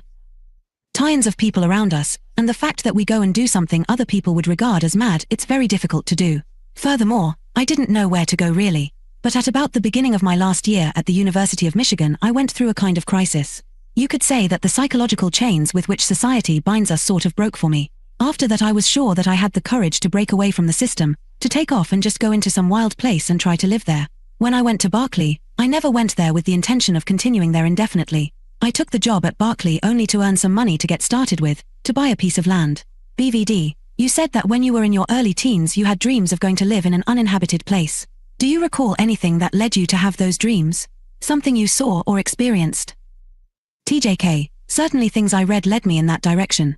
Robinson Crusoe, for one thing. And then when I was maybe 11 or 12, somewhere in around there, I read some anthropology books about Neanderthal man and speculations about the way they lived and so forth. I became very interested in reading about that stuff and at some point asked myself why I wanted to read more about this material. At some point it dawned on me that what I really wanted was not to read more about these things but to actually live that way. BVD, it's interesting that these things impacted you so strongly that you actually acted on them. What do you think it was about the lives or lifestyles of Crusoe and Neanderthal man that appealed to you? TJK, at the time I don't think I knew why I was attracted to those ways of life. I now think it had a great deal to do with freedom and personal autonomy. BVD, those things must appeal to many people. So, why not everyone who? TJK, I think a lot of people are attracted to the settings, but he aren't especially determined to actually break away from their ties and actually go and do something like that. Robinson Crusoe is supposed to be one of the most widely read books that's ever been written. So it's obviously attractive to many people. An investigator for my case said that she herself was very interested in the way of life I adopted in Montana and that many other people to whom she talked about my case were also very interested in it. And many people that her investigators talked to thought that they envied me. As a matter of fact, one of the FBI agents who arrested me said, "I really envy your way of life up here." So, there are a lot of people who react that way, but they just sort of drift with the tide and don't come to a point where they break away. BVD, when you broke away, you went to Lincoln, Montana. Why Lincoln? TJK, Well, first of all I applied for a lease on a piece of Crown land in British Columbia. After, I think, over a year, they turned it down. I spent the next winter, the winter of 1970 to 1971, at my parents' home in Lombard, Illinois. Meanwhile my brother had gone to live in Great Falls, Montana, where he eventually go to Joe Bath Anaconda Company smelter. At Somi Point during that winter he mentioned Ed in a letter to Mammoth 85 wanted to buy a piece of land in his part of the country. He would be interested in going 50-50 with me on it. So during the spring I drove. Yeah, sometimes this like reader it like reads too fast and it kind of like fucks up the words. I think I Yeah. like put it on too fast of a setting, but yeah. We can Out to still Great understand- Falls. I can still understand it. Yeah. Showed up at his apartment and took him up on his offer. With characteristic passivity, he left it up to me to find a piece of land. Not knowing what'll set to do, I just took off toward Thewiston Highway 200, which at the time I think was called Highway 20, to see what I could see. As I passed through Lincoln, I saw a little cabin, almost just a kiosk by the side of the road, with a sign advertising real estate. I stopped and asked the realtor, an old man named Ray Jensen, whether he could show me a secluded plot of land. He showed me a place up Stemple Pass Road. I liked it. I took my brother to see it and he liked it too, so we bought it. We paid $2,100 in cash in $20 bills to the owner, Cliff Gehring, Sr., BVD, so it could have been almost anywhere, actually. TJK, yeah, BVD, what was Lincoln like when you first moved there? TJK, the town itself to me doesn't seem that much different. I don't notice that much change. But there has been some, like the new school, the library, and a few new businesses.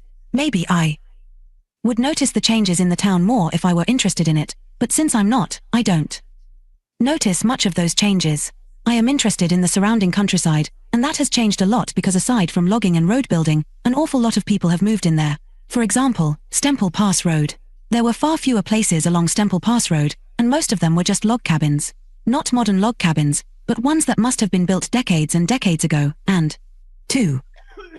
The few year-round residents were real old-timers, another culture, not modern people. Stemple Pass Road at that time looked like a bit left over from the old frontier days. If you go down Stemple Pass Road today, you'll see these fancy, pretentious, modern things that really look out of place in the woods. But the very few cabins that existed before were not pretentious. They weren't modern. In fact, one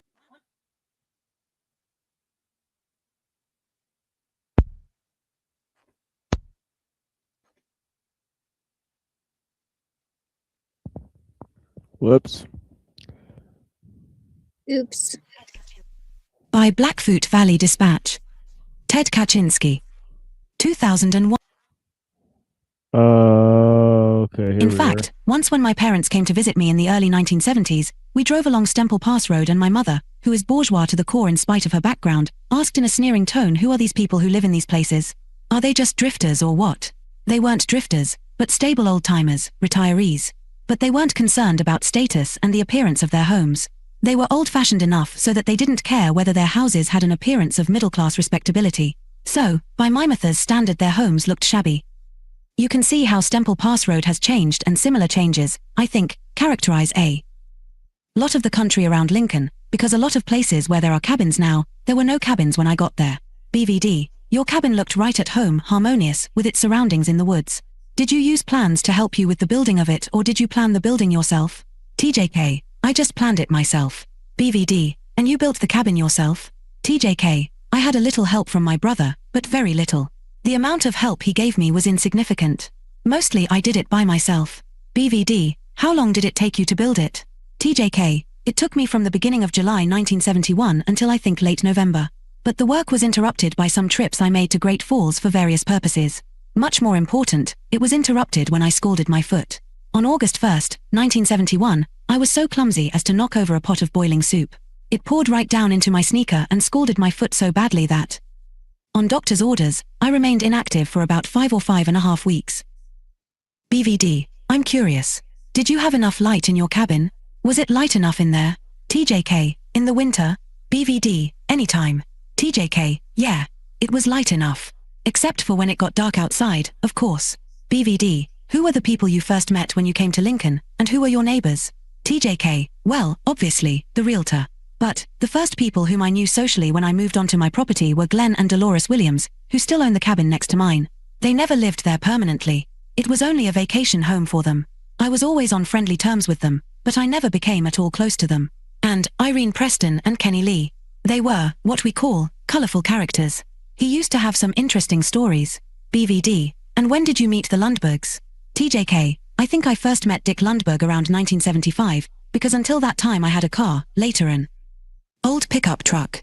But after about 1975 I had no functioning motor vehicle, and that was when I started riding to Helena occasionally with Dick. I think I met Ellen in the late 1970s or early 80s. BVD. So, these people you met were the people living in close proximity to you. TJK. Yeah. Glenn and his wife, as you know, were living just below me, and I also met Bill Hull and some members of his family. Aside from clerks in stores and so forth, those were the only people I got to know until, probably into the 80s. When Sherry Wood took over the library. 3. I started to get to know her. Eventually I got to know Teresa and the Garlands. I got to know them by going into their store. So, I didn't really get to know people there to any significant extent for the first 10 years I was there, or more.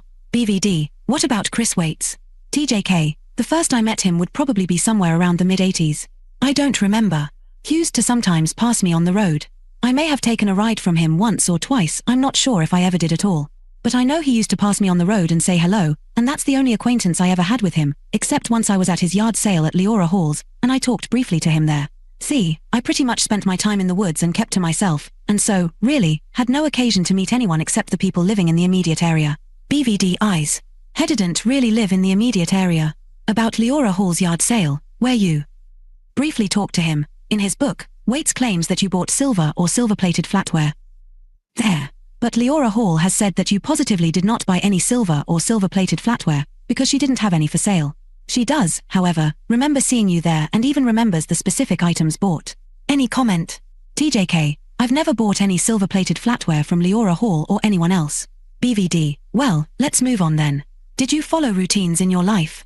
TJK. I didn't really have routines, but certain activities, such as cooking meals or fetching sticks for kindling, tended to fall into routine patterns. BVD. What was an average day like for you in Lincoln? TJK. That's a very difficult question to answer because I don't know that there was an average day. My activities varied so much according to the season and according to the tasks I had before me on a given day. But I will describe a representative day. TJK. Well, let's take a day in January, and let's suppose I wake up about 3 a.m. to find that snow is falling. I start a fire in my stove and put a pot of water on. When the water comes to a boil, I dump a certain quantity of rolled oats into it and stir them for a few minutes until they are cooked. Then I take the pot off the stove, add a couple of spoonfuls of sugar and some milk made from powdered milk. While the oats are cooling, I eat a piece of cold boiled rabbit meat. Afterward, I eat the oats. I sit for a few minutes before the open door of the stove watching the fire burn down, then I take my clothes off again, get back into bed, and go to sleep.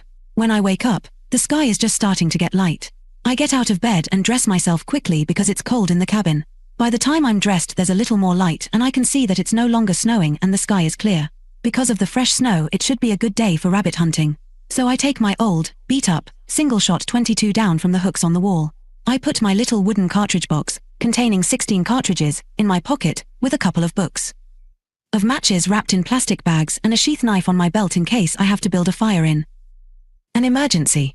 Then I put on my snowshoes and take off. First there's a hard climb to get up on top of the ridge, and then a level walk of a mile or so to get to the open forest of lodgepole pines where I want to hunt. A little way into the pines I find the tracks of a snowshoe hare. I follow the trail around and around through its tangled meanderings for about an hour. Then suddenly I see the black eye and the black-tipped ears of an otherwise white snowshoe hare. It's usually the eye and the black-tipped ears you notice first. The bunny is watching me from behind the tangled branches and green needles of a recently fallen pine tree. The rabbis is about 40 feet away, but it's alert and watching me, so I won't try to get closer. However, I have to maneuver for an angle to shoot from, so that I can have a clear shot through the tangle of branches, even a slender twig. 4. Can deflector .22 bullet in autocorsiamis. Target hat clear shot. I have Vitoli down in the snow in an odd position and use my Neeserist for the rifle barrel. I line up the sights on the rabbit's head. Yeah, just to be clear, that was a typo. So he's shooting rabbits, not rabbis, right? So I get the stream totally canceled here. That is hilarious, though. My gosh. By getting totally just put on an ADL watch list at this point. Right? Head, at a point just behind the eye, hold steady, ping. The rabbit is clipped through the head. Such a shot ordinarily kills the rabbit instantly, but the animal's hind legs usually kick violently for a few seconds so that it bounces around in the snow. When the rabbit stops kicking, I walk up to it and see that it's quite dead. I say aloud, "Thank you, Grandfather Rabbit." Grandfather Rabbit is a kind of demigod I've invented who is the tutelary spirit of all the snowshoe rabbits. I stand for a You gotta love that. It's a Grandfather puka. Rabbit. It's a puka. Yeah, that's Yeah. funny. It's a real deal. human uti slu king around ati pure whitey's no and the sun light filtering through the pine trees. I take in the silence and the solitude. It's good to be here. Occasionally I've found snowmobile tracks along the crest of the main ridge, but in these woods where I am now, once. The big game hunting season is over. In all my years in this country, I've never seen a human footprint other than my own. I take one of the noosed cords out of my pocket. For convenience in carrying, I put the noose around the rabbit's neck and wrap the other end of the cord around my mittened hand. Then I go looking for the trail of another rabbit. When I have 3 rabbits, I head home. On arriving there, I've been out some 6 or 7 hours. My first task is to peel off the skins of the rabbits and remove their guts, their livers, hearts, kidneys, brains, and some assorted scraps I put in a tin can. I hang the carcasses up under the shelter, then run down to my root cellar to fetch some potatoes and a couple of parsnips. When these have been washed and other chores performed, splitting some wood maybe, or collecting snow to melt for drinking water, I put the pot on the boil, and at the appropriate time add some dried wild greens, the parsnips, the potatoes, and the livers and other internal organs of the rabbits. By the time it's all cooked, the sky is getting dark. I eat my stew by the light of my kerosene lamp. Or, if I want to economize, maybe I open the door of the stove and eat by the light of the fire. I finish off with a half a handful of raisins. I'm tired but at peace. I sit for a while. What's that, Max? You got to stew rabbit. It's kind of stringy. If you, Yeah. yeah. I've But never had it, but yeah, if you go along the power lines that run across our great countries, rabbits are all over those places. You can catch rabbits so easily. Yep, they're pretty much everywhere out here in the desert too. Everywhere. Yeah. Yeah, and the more you catch of them, the more they make. Yeah, they do. Every single time. It's crazy. Not like horny toads. They're like fucking popcorn of the meat world, you know? Like, Well, it's important. You'd need a lot of them. I looked it up. It says you'd need about 8 rabbits a day to survive and 11 to 13 squirrels. So yeah, you got to add other stuff, you know, vegetable matter and stuff. yeah, he breaks down how he's actually grown a bunch of food and he's got tons of other stuff too that he forages for. So he's got tons of other stuff that he adds in. Yeah, what's the best strategy there? What kind of other things would you supplement with? Birds are good. Yeah, he points it out. The rabbits are the top thing that he's looking for, right, in terms of hunting, right? And he's got the stews there, but he's putting other stuff into the stew as well, vegetables and stuff. And yeah, he'll break it down here in a second. In front of the open door of the stove, Very gazing good. at the fire. I may read a little. More likely, I'll just lie on my bed for a time watching the firelight flicker on the walls. When I get sleepy, I take off my clothes, get under the blankets, and go to sleep. BVD, I envy you, too. While work, that does sound wonderful. Freedom and autonomy.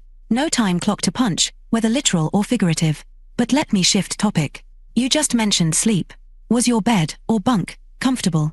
TJK, well, it was comfortable enough for me. BVD, I respect and appreciate your thanking Grandfather Rabbit.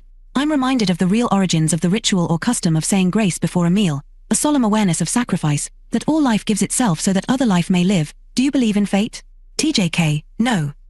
BVD, do you believe in God? TJK, no. Do you? BVD, fate or God? TJK, both. BVD, maybe. I remember reading that your parents were atheists, that you were raised in an atheistic home. TJK, true. BVD, do remember your parents ever talking about God? Did they ever say anything like this is what some people believe? 5. TJK, oh, they did a little bit. For example, if my mother were reading a book to me and something about God were in there, she would explain, well, some people believe so-and-so, but we don't believe it. That sort of thing. BVD, I see. Well, back on your representative day, you mentioned some of what you might eat. What was our diet like in general? What would you eat on a typical day? TJK, this varied so much with the season. Between 1975 and 1983, I would buy flour, rice, rolled oats, sugar, cornmeal, cooking oil, and powdered milk, and a modest amount of canned fruit and or tomatoes for the winter.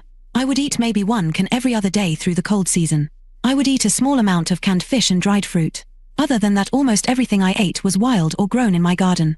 I ate deer, elk, snowshoe hare, pine squirrel, 3 kinds of grouse, and porcupines, and occasionally ducks, rockchucks, muskrats, pack rats, weasels, coyotes, an owl killed by accident. I would never kill an owl intentionally, dear mice.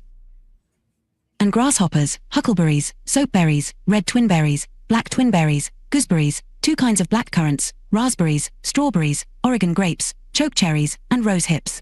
Starchy roots I ate were camas, yampa, bitterroot, and lamatium, also sprint beauty. I also ate a few minor kinds of roots and a couple of dozen kinds of wild greens. During May and June, before each meal I would eat a salad, often quite a large salad, by just strolling around my property, picking a bit of this and that, and popping it into my mouth. In a few cases I ground up edible seeds and used them for bread.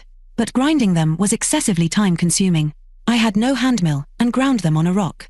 In my garden I grew potatoes, parsnips, beets, onions, 2 kinds of carrots, spinach, radishes, broccoli, and on occasion orich, Jerusalem artichoke, and turnips. I would dry wild greens and garden vegetables, and sometimes berries, for use in the winter. But for my starchy foods I relied mainly on potatoes and on store-bought staples such as flour, rice, etc. Wild starchy roots are scanty up in the high country. Bitterroot and camas are abundant in places in the lower, flat areas, but these are mostly private land and presumably the ranchers wouldn't want me digging up their meadows to get these foods. In the winters I used to use a tea made from the needles of Douglas fir as a source of vitamin C. My last winter in Montana, 1995 to 1996, I was hard up. But when you have to dispense with the things that the system provides, it's surprising how well you can do by improvising on your own. I had no commercial fruits or vegetables, whether fresh, dried, or canned, but I had plenty of my own vegetables. I had some dried blackcurrants and rhubarb, and I had squirrels and rabbits for meat. The commercial stuff I had was just flour, whole wheat and white cooking oil, sugar, and I think I had a scanty supply of rice. I don't recall whether I had any oats or cornmeal. I do know that the little powdered milk that I had soon run out and I was using plaster of Paris dental as a source of calcium. When that ran out I was planning to use either burnt, pulverized rabbit bones, or pulverized limestone. But I did alright, I enjoyed my meals, and it was a good winter. BVD, what was your favorite wild food? TJK, probably the tastiest wild food in the Lincoln area is partridge berries, a tiny species of Vaccinium, the blueberry genus, that grows at high altitudes. The berries are so tiny that it may take an hour to pick a cupful, but the flavor is superb. Apart from those, my favorite foods are huckleberries, yampa, and the livers of deer, snowshoe rabbit, and porcupines. BVD, did you have any favorite meals that you prepared? 6. TJK, I didn't have any standard meals, since I just ate what was available at a given time. Generally speaking, my best meals were the stews that contained meat, vegetables, and some starchy food such as potatoes, rice, noodles, or roots such as yampa. BVD, would you eat your meals outdoors? TJK, I seldom did that. I usually ate indoors, at my table in the cabin. When I was done eating, I would semeti mesit back in my care with me fi tuponthita blind just gaze at thuendau for a while. BVD, could you see out the window? TJK, pardon me? BVD, could you see out the window? TJK, yes. That's what windows are for. BVD, how did you learn which plants were edible and their preparation, if any was needed? TJK, 4 years before I left Berkeley I'd been interested in the outdoors, and I had been learning skills such as how to recognize edible wild plants and so forth. I learned how to recognize them from books on the subject, such as Edible Wild Plants of Eastern North America, by Fernald and Kinsey, and Wild Edible Plants of the Western United States, by Donald Kirk. The books give some information about preparation of these plants, but mostly I learned to prepare them by trial and error. I learned some edible plants by experiment. It would be dangerous to experiment with certain families of plants, such as the carrot family and the lily family, because they contain some species that are deadly poisonous. But it's safe to experiment with the mustard family, and the composite family and the beet family, as far as I know, contain no deadly species, though they do contain some that are more or less poisonous. There were a couple of members of the mustard family that I used as greens without ever learning the names of the plants. There was a member of the composite family that I ate for years before I learned that it was a species of false dandelion. And there was a member of the beet family that I often ate but never did identify. BVD, were you self-sufficient? TJK, by no means wholly self-sufficient. Any dead store-bought staples, sushis flour, rice, rolled oats, and cooking oil. I bout most off my clothing, though I'll somatisome, originally complete. Self-sufficiency was a goal that I wanted to attain eventually, but with the shrinking of the wild country and the crowding in of people around me, I got to feeling that there wasn't any point in it anymore, and my interests turned in other directions. BVD, how did the way you chose to live fulfill your dreams, desires, or original motivations? Thatis, your dreams as a youth, and your plan.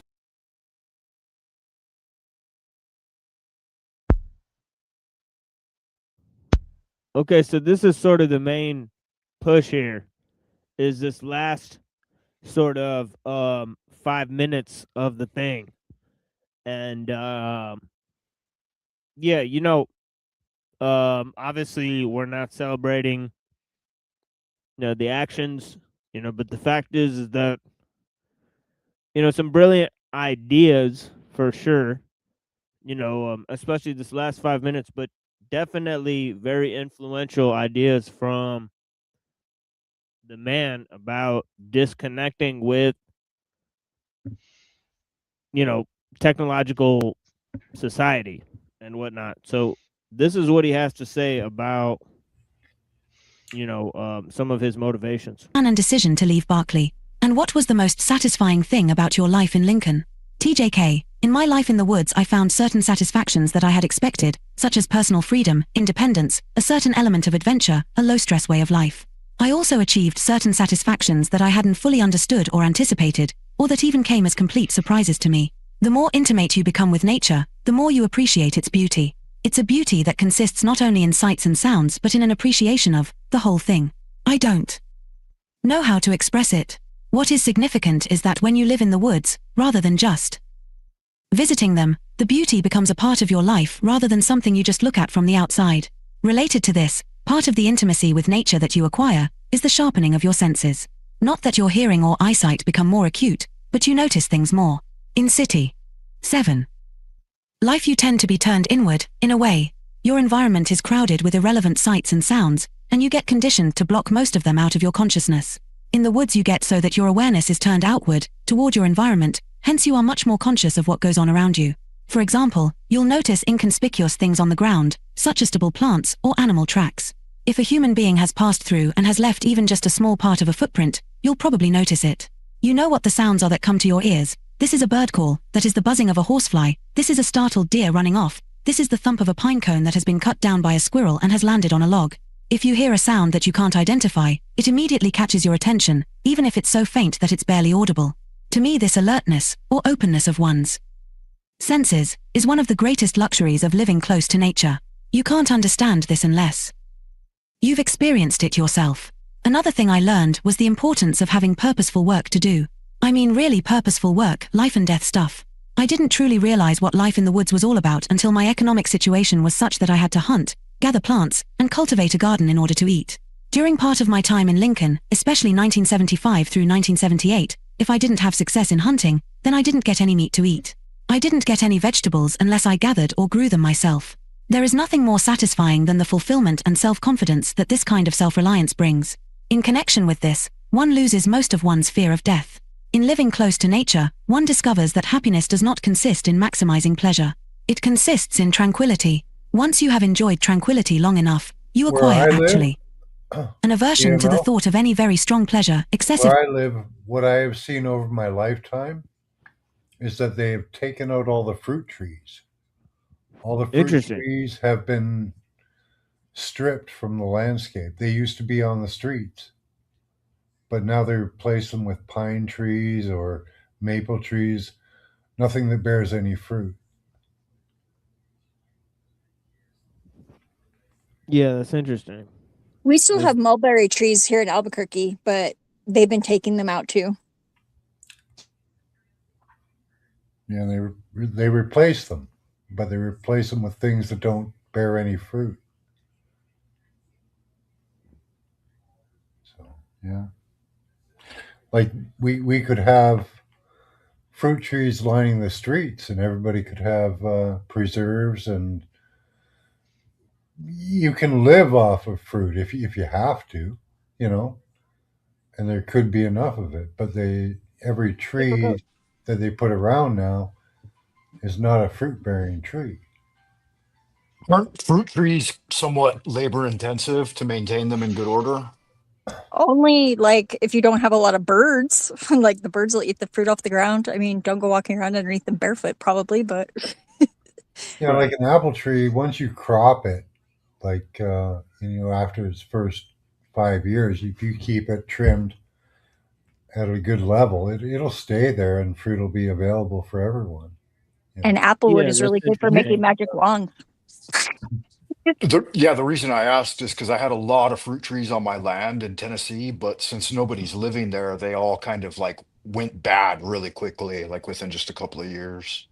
Yeah, you got to keep them low, and keep them trimmed a bit. But that's not really that hard. That doesn't take much. Yeah, but definitely that's on purpose. You're right about that. Sounds like it's on purpose for sure. Yeah. Pleasure would disrupt your tranquility. Finally, one learns that boredom is a disease of civilization. It seems to me that what boredom mostly is that people have to keep themselves entertained or occupied, because if they aren't, then certain anxiety. Here, hold on. Let me go back like just a tad bit here. To this section here. This is a crazy good point. Okay, here we go. Okay, yeah, this is the last part. Thing I learned was the importance of having purposeful work to do. I mean really purposeful work, life and death stuff. I didn't truly realize what life in the woods was all about until my economic situation was such that I had to hunt, gather plants, and cultivate a garden in order to eat. During part of my time in Lincoln, especially 1975 through 1978, if I didn't have success in hunting, then I didn't get any meat to eat. I didn't get any vegetables unless I gathered or grew them myself. There is nothing more satisfying than the fulfillment and self-confidence that this kind of self-reliance brings. In connection with this, one loses most of one's fear of death. In living close to nature, one discovers that happiness does not consist in maximizing pleasure. It consists in tranquility. Once you have enjoyed tranquility long enough, you acquire actually an aversion to the thought of any very strong pleasure. Excessive pleasure would disrupt your tranquility. Finally, one learns that boredom is a disease of civilization. It seems to me that what boredom mostly is that people have to keep themselves entertained or occupied, because if they aren't, then certain anxieties, frustrations, discontents, and so forth, start coming to the surface, and it makes them uncomfortable. Boredom is almost non-existent once you've become adapted to life in the woods. If you don't have any work that needs to be done, you can sit for hours at a time just doing nothing, just listening to the birds or the wind or the silence, watching the shadows move as the sun travels, or simply looking at familiar objects. And you don't get bored. You're just at peace. BVD, what was the hardest part or thing about your life in Lincoln? TJK, the worst thing about my life in the woods was the inexorable closing in of modern civilization. There were always more houses along Stemple Pass Road and elsewhere. More roads put through the woods, more areas logged off, more aircraft flying over, radio collars on the elk, spraying herbicides, etc., etc. BVD, what are some of your fondest memories of your life in the woods? TJK, early in the springtime, when the winter's snow was melted off enough to make it possible, I would take long rambles over the hills, enjoying the new physical freedom made possible by the fact that I no longer had to wear snowshoes, and coming home with a load of fresh, young wild vegetables such as wild onions, dandelions, bitterroot, and lamasham, with a grouse or two killed illegally, I'll admit. Working on my garden early in the morning, hunting snowshoe rabbits in the winter, time spent at my hidden shack during the winter, certain places where I camped out during spring, summer, or autumn. Autumn stews of deer meat with potatoes and other veg. 8. Edibles from my garden. Any number of occasions when I just sat or lay still doing nothing, not even thinking much, just soaking in the peace. BVD, thank you, very much. TJK, you're welcome. 9. The Anarchist Library Anti-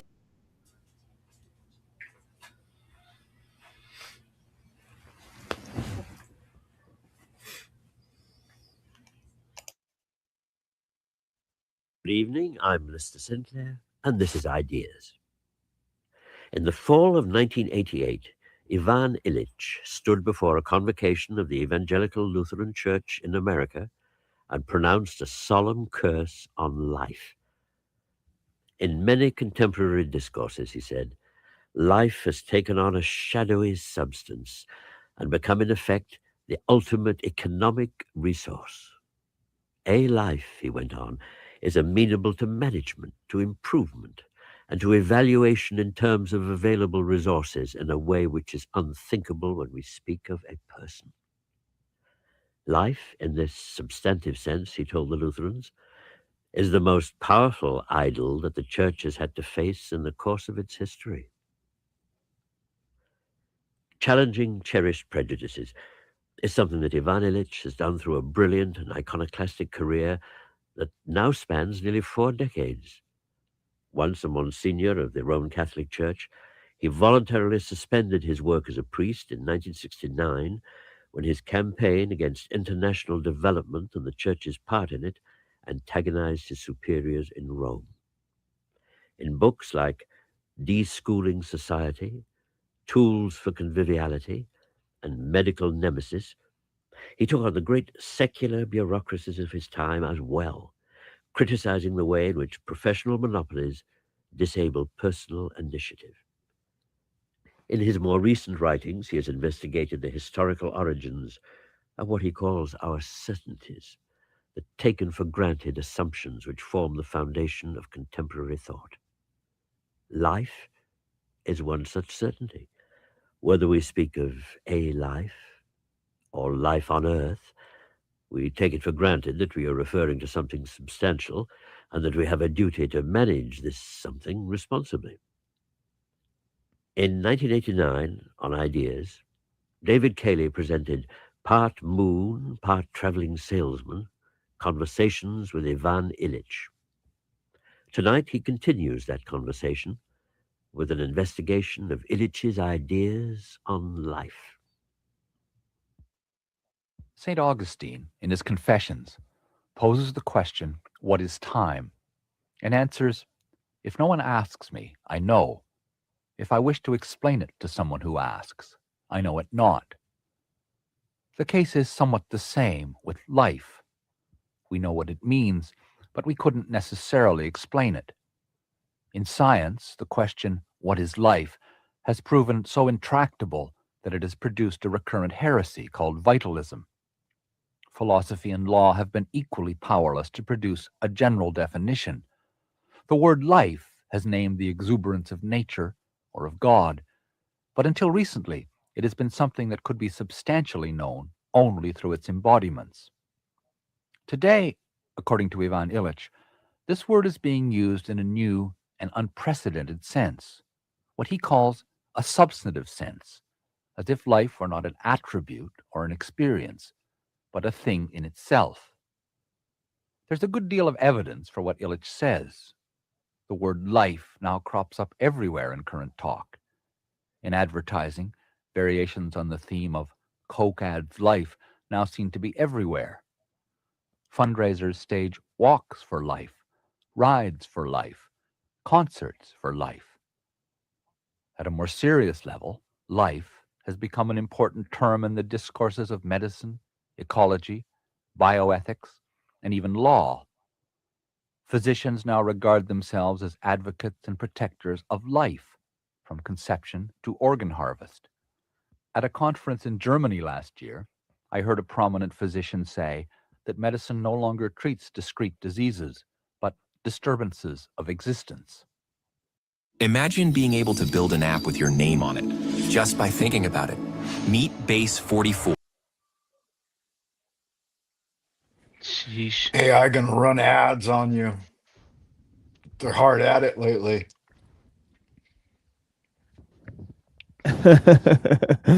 But yeah, interestingly, right, like you're saying that this life, right, it's like this idea that's invaded into you know, the discourse, and it's kind of an invention, right, that then basically has becomes substantive, and this is because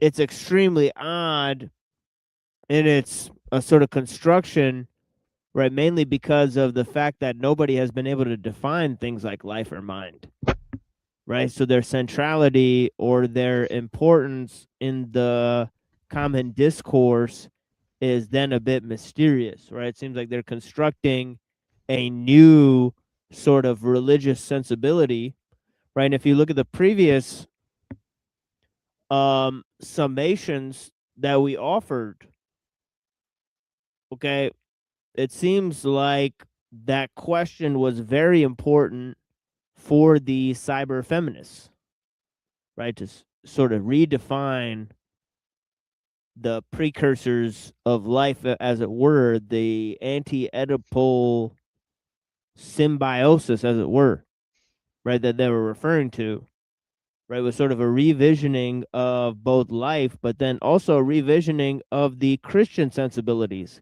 Now you'll see and notice another trend within, Illich's, whole exploration is that they're heavily focused on Christianity, right? He's giving a sermon at a Lutheran church, and then they're talking about St. Augustine and all these types of things, right? So it's quite a departure from the last, kind of idea, right? So once you get into this idea of the rejection of modernity, right, you almost get into a sort of puritanical sensibility, right? One that's definitely shared by Uncle Teddy to a certain extent. But yeah, let's move to this. Only a little bit more of this, and then we'll move to some recording of Illich. Ethicists ponder the quality of life and try to define the cases in which this quality is insufficient to justify further life support. In the field of law, it is now possible, in some American jurisdictions, for persons not aborted as the result of faulty amniocentesis to sue on the grounds of imposition of undue life. The question, what is life, has been revived in the biological sciences, where there is hope that by substituting cybernetic for mechanical models, systems. Yeah, and I recently found out that there was a anti-life philosophy called antinatalism. So you Right. can sue somebody for not being aborted? He's saying that he's proposing it as a thought experiment, right? But I'm saying that philosophically, there are people who have proposed this in terms of the antinatalists, right? That say they, they say that it's your parents' fault for having you be born. So they say since they want to end life, and they're basically too chicken shit to end their own life because that requires Yeah, come on. Like That requires more breaking the suffering. law. like That's you know, so crazy. okay. Well, I think What they was that want word? like What was that word? they want the state to neuter people or something like that. I don't know. It's Yeah, weird. what was that word that was used? Yeah, I'm too Yeah, they're bitter I want a because bunch they were of given money the. because I'm too chicken shit to kill myself and I'm sad. Yeah. We can't say that, Max. We can't No, we say can't. we Sorry. can't say kill yourself. We gotta say Unalive. self delete. Yeah, we Unalive. gotta say undeleted. Yeah, or I'm something. sorry. Yeah. I mean deleted. 86. Yeah, Control undeleted, delete. Yeah, exactly. Yeah. So. Theory can now answer the 67. question. Yeah, I mean, I'll be taking this and putting it on a different channel on the Cyber Caliphate. Not for any reason, just because it's a totally irregular show from our regular sort Yeah. of streams. But it's still fun. I'll do this one again at some point when I figure out some more topics. But this was just kind of on a whim. But yeah, interesting. So Without sorry. falling into the This old is very heresy of stimulating for vitalism. me. Yeah, interesting. Yeah.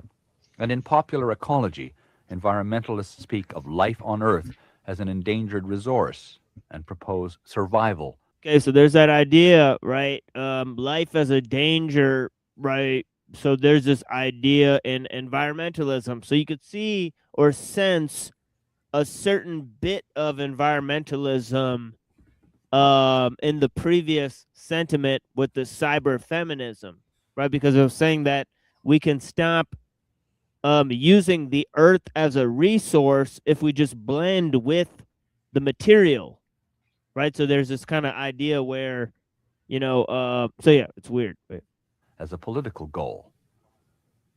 What worries Illich about all this is that it turns life into a resource, and all resources are ultimately economic by definition. Life, as a resource, calls for Tokenization. institutional management. Right. Resource, and all resources are ultimately economic by definition. Life, as a resource, calls for institutional management and manipulation, and at the same time hallows this manipulation because of the feelings the word life evokes. Churches, lawyers, doctors, bioethicists, and ecologists all find in the management of life a compelling reason for being. Illich also believes that life is becoming the object of a surrogate religion which is increasingly filling the space shaped by 2 millennia of Christianity. A recent column by David Suzuki in the Toronto Star appeared under the headline, "Environmentalism Should Be a Religion." The same paper, a month later, greeted the discovery of what was described as a huge ripple of matter near the edge of the universe with the headline, "It's like looking at God." Life as a value, a right, a resource, is disembodied. When applied to human beings, it lacks the definite boundary and unique signature we associate with a person. There is an equivalence and interchangeability between lives that can never exist between persons. A life is a local instance of life in general. A person exists once and forever. The generality of the term life reflects what Nietzsche 100 years ago named the madness of general concepts. He claimed that in an effort to make them say everything, words were being stretched to the point that all sense was washing out of them. Language, Nietzsche wrote, has become a power in itself, which now grabs and pushes people with ghostly arms into places where they don't even want to go. This corresponds closely, I think, with how Illich views the new sense, or nonsense, of the word life. He calls it a plastic word. The term I take from the now published book of Professor Pörksen from Freiburg in southern Germany, a linguist and medievalist. During the second part of the 80s, he came to the conclusion that there are certain words in all modern languages which ought to be labeled in a special way when you put them into a modern dictionary. You know, in dictionaries, they say, this is a word which is common. In its common meaning, it means this. In its antiquated meaning, it means something else. When you combine it in a particular way, it becomes vulgar. In another sense, it is technical. He came to a conclusion that one major category of word usage had been overlooked, for which he created the term amoeba-like or plastic. A plastic word, an amoeba word, fits about 25 characterizations, and he doesn't admit any word into this egregious category unless they fit all these 25. It's a term which has powerful connotations. A person becomes important when he uses it. He kind of bows to some kind of a profession who know more about it. He is convinced that he makes, in some way, a scientific statement. Using the word makes waves, but it doesn't hit anything. It does have no denomination power. It does not designate anything precisely, though it has all those connotations. Usually, it's a word which has existed always in the language, but which has gone through. A mattress that responds as you move? It's not.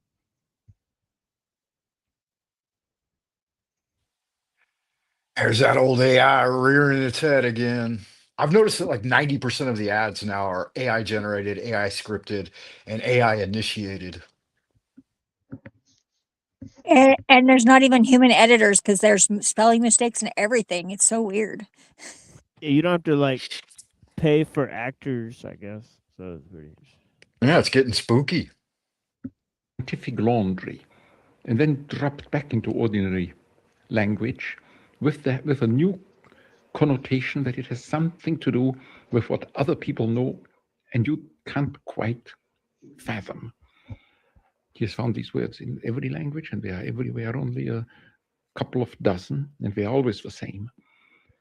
Pörksen puts sexuality, for instance, into the category of amoeba words, or crisis, or information. And when I came to Pörksen and said to Pörksen, Uwe, I think I found the worst of them. life, he became very silent. For the one time in my life, I had the impression that he became angry with me, disappointed with me. He was offended. And it took about 6 months or 9 months before we could speak about that issue again, because it is just unthinkable that something as precious and beautiful as life should act as an amoeba word. I came to the conclusion that when I use the word life today, I could just as well just say, or shit. You called it an idol when you spoke to the Lutherans. Are all amoeba words idols, or does this one have a peculiar property? No. An idol, in the theological sense, is a creation of man's hands, the Bible says, in front of which we worship, to which we attribute a power which transcends our own. I would think that the use of terms like freedom, democracy, liberty can often be used as if they were idols. But nobody would transcend our own. It's a creation of man's hands, the Bible says, in front of which we worship. Hands, the Bible is a creation. No.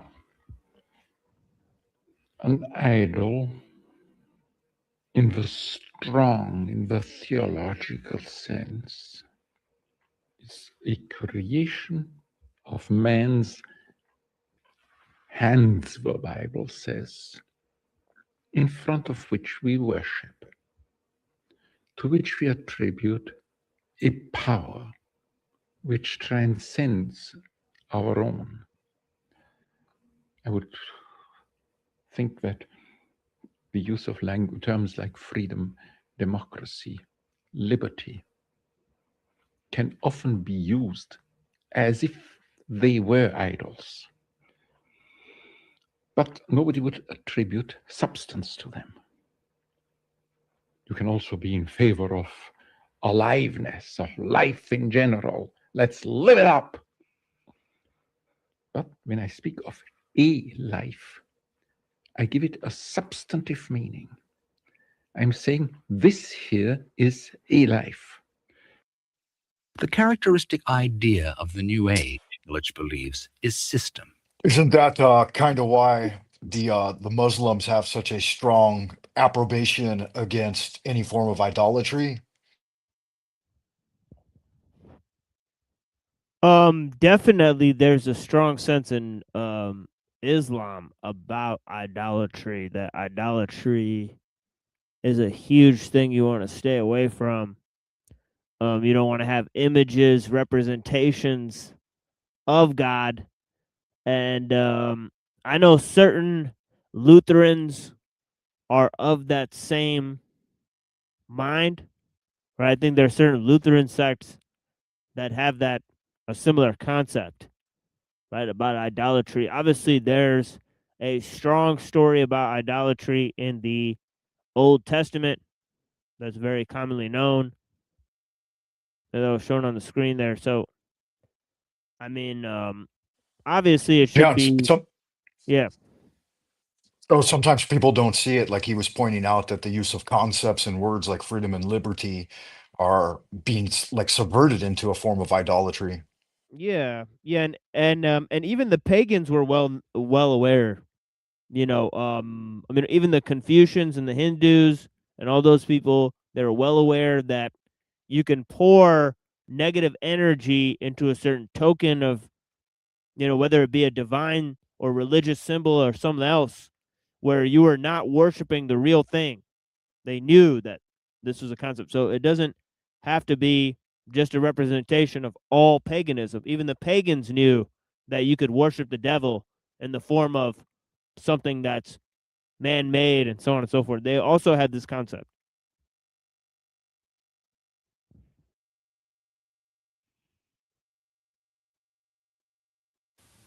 The characteristic idea of the New Age, Illich believes, is system. Not system in the old sense of a system of thought or a system of bookkeeping, but system as the term came to be used in the new science of cybernetics. System as the comprehensive metaphor for the world of computers, genetic engineering, and the information revolution.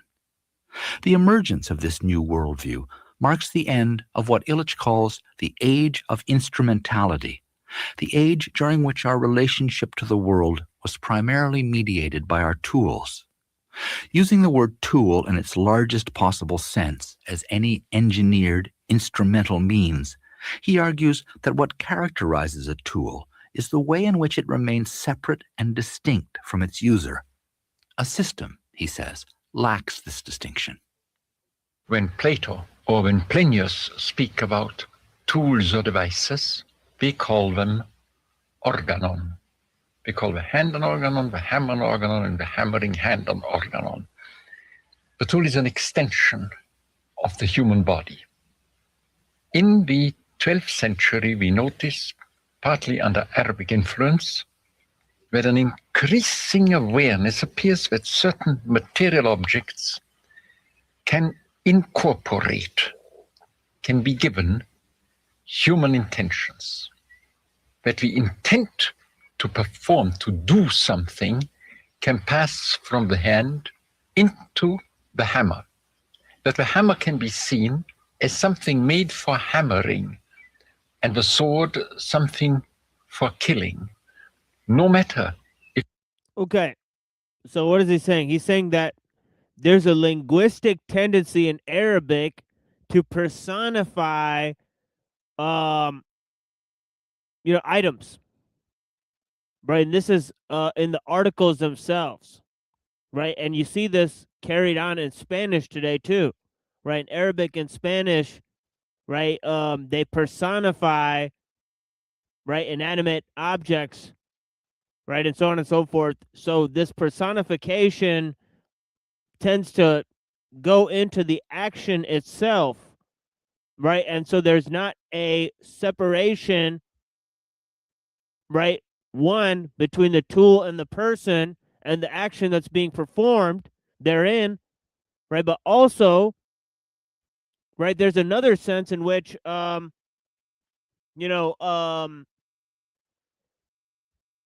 tool is an extension of the human action or activity, right? Whereas a system is a system or a technique, right, is the incorporation of that action into a,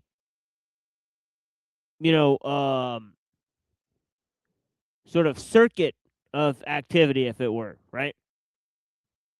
Right, so the entire thing of a system is incorporation, right, of the activity, right, and the and the person performing it, and the thing that's being used to perform it, right? So so that is where the system blurs the lines between the person and the tool, right? Whereas, just on an individual level, right, the tool is not doing any of that, right? So he's taking a different approach than the approach of cybernetics, right, and the approach of the cyber feminists, right, saying, no, there's a distinction between the tool and the person. The systemic thinking is the problem, right? Part of the systemic thinking is sort of running away with definitions of things like life and misapplying them, right, where we don't really have a stable, definition of what makes up this term or idea.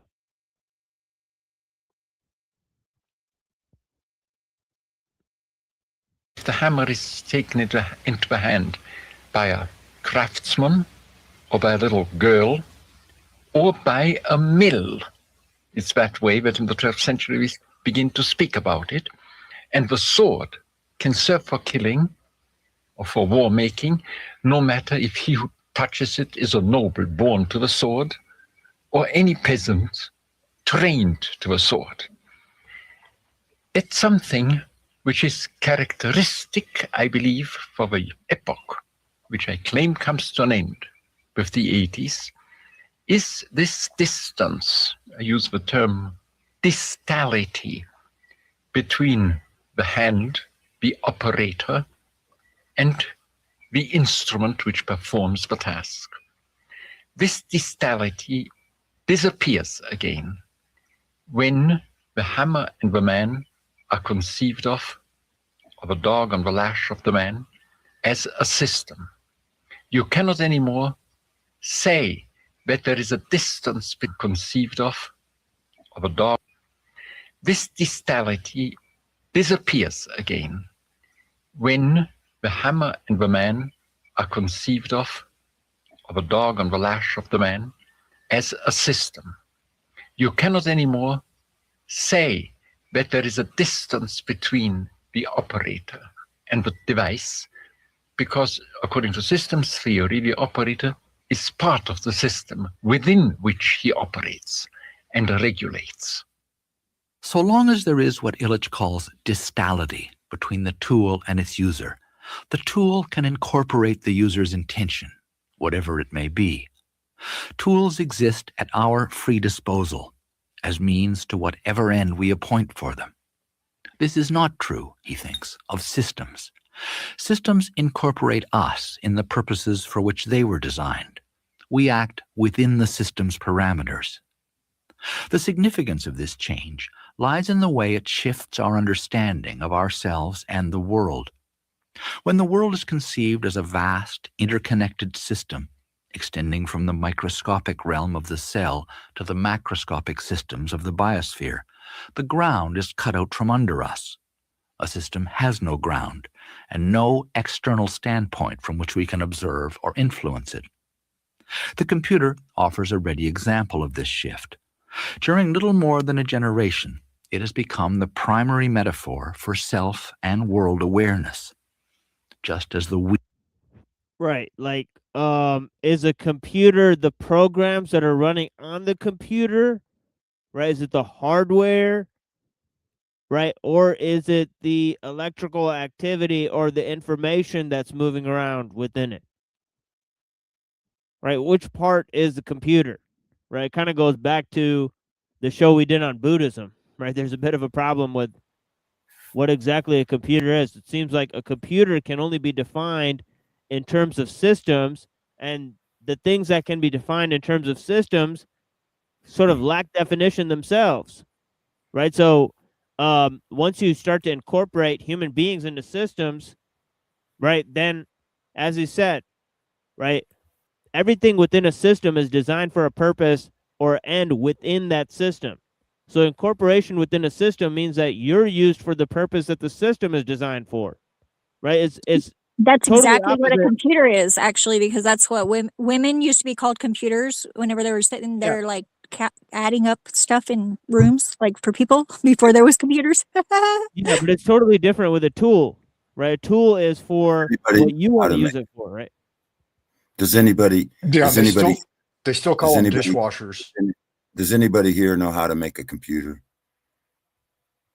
Does No. anybody? No. Okay, so it's a secret, kind of like a secret, right? Exactly, right, Rocky, right. So yeah. Yeah, I can salvage make one though out of parts, but that's about Yeah, it. perhaps. What's up, Rocky? Yeah, Zeph Well, knows I- some things about computers, but yeah. Wheel once suggested the wheel of fate, and the book of nature.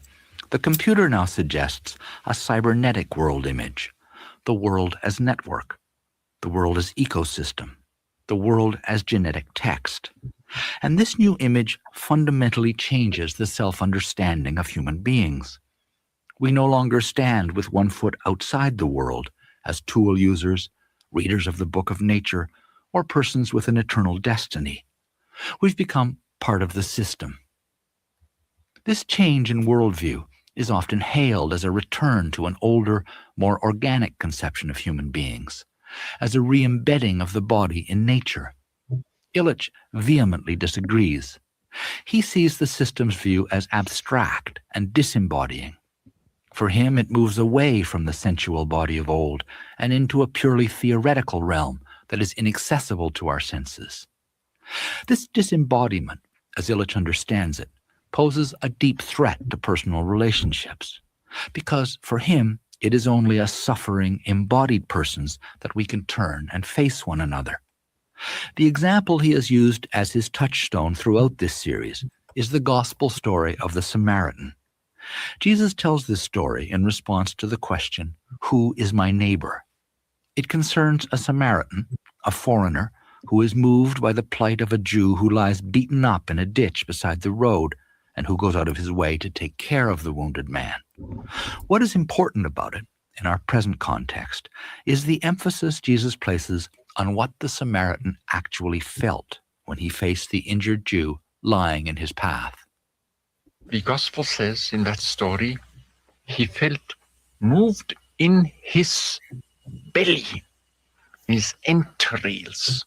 The Greek word for this is splanchna. That part when you sacrifice an ox to a god, you put aside as impure because there's too much shit in it. The non-noble parts of the sacrifice. Now, the Samaritan felt touched in his innards, which would be probably the most respectful way of saying it in English. He felt this sense of dis-ease in his belly when he looked at that Jew. That beaten up one provoked in him a bodily sense of dis-ease. This dis-ease was a gift from the other. He understood that this guy was in a state of misery. I carefully avoided saying in need of something. Through the attribution to myself and to others of needs, what I can give is that need satisfaction. And that really doesn't have to be personal. That doesn't have to come from me.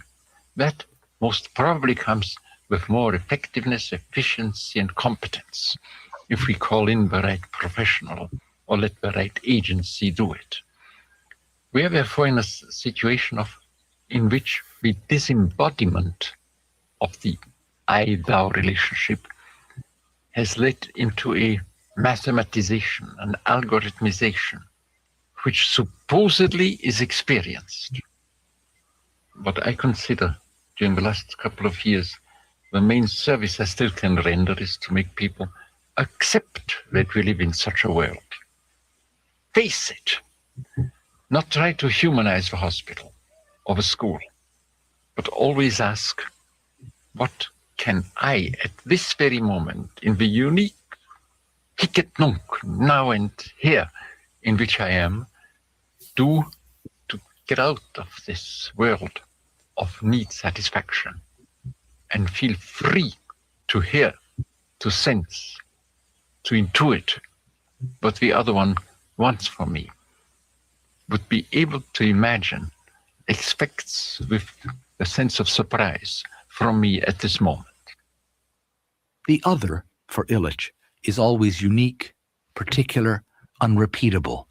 He is this Jew in this ditch, on this road, not an instance of a social problem to be solved or a need to be satisfied. Need, risk, problem are all categories that tend to disembody the relationship between the Samaritan and the Jew. They imply a planned and administered response, not that gracious, free, undue inward stirring which provokes the Samaritan to take his traditional enemy into his arms. During the modern era, Illich believes, Samaritan agencies of various kinds have been the typical response to perceived social needs.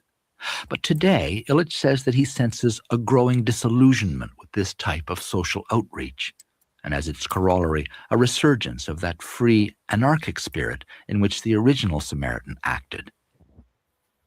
Okay, so the main reason that is a total reversal of what the lady is saying is because she's saying that this radical sort of individualism, right, which is not affirmed by, you know, taking a response to the other, whereas Illich is saying that the response to the other is a total dissolution of the self and the understanding of, you know, the spontaneous act, you know, that's not in response to any form of categorization, right, to any social needs or risks or problems that arise, right, but it's sort of a free and spontaneous act, right, that is a response to another person,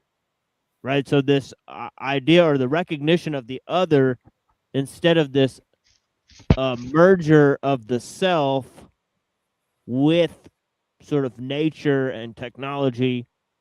So I think that brings everything full circle, right? So next time we'll sort of reverse it: technophobes versus technophiles. But yeah, we presented it in this order this time. But yeah, that's pretty much it, right?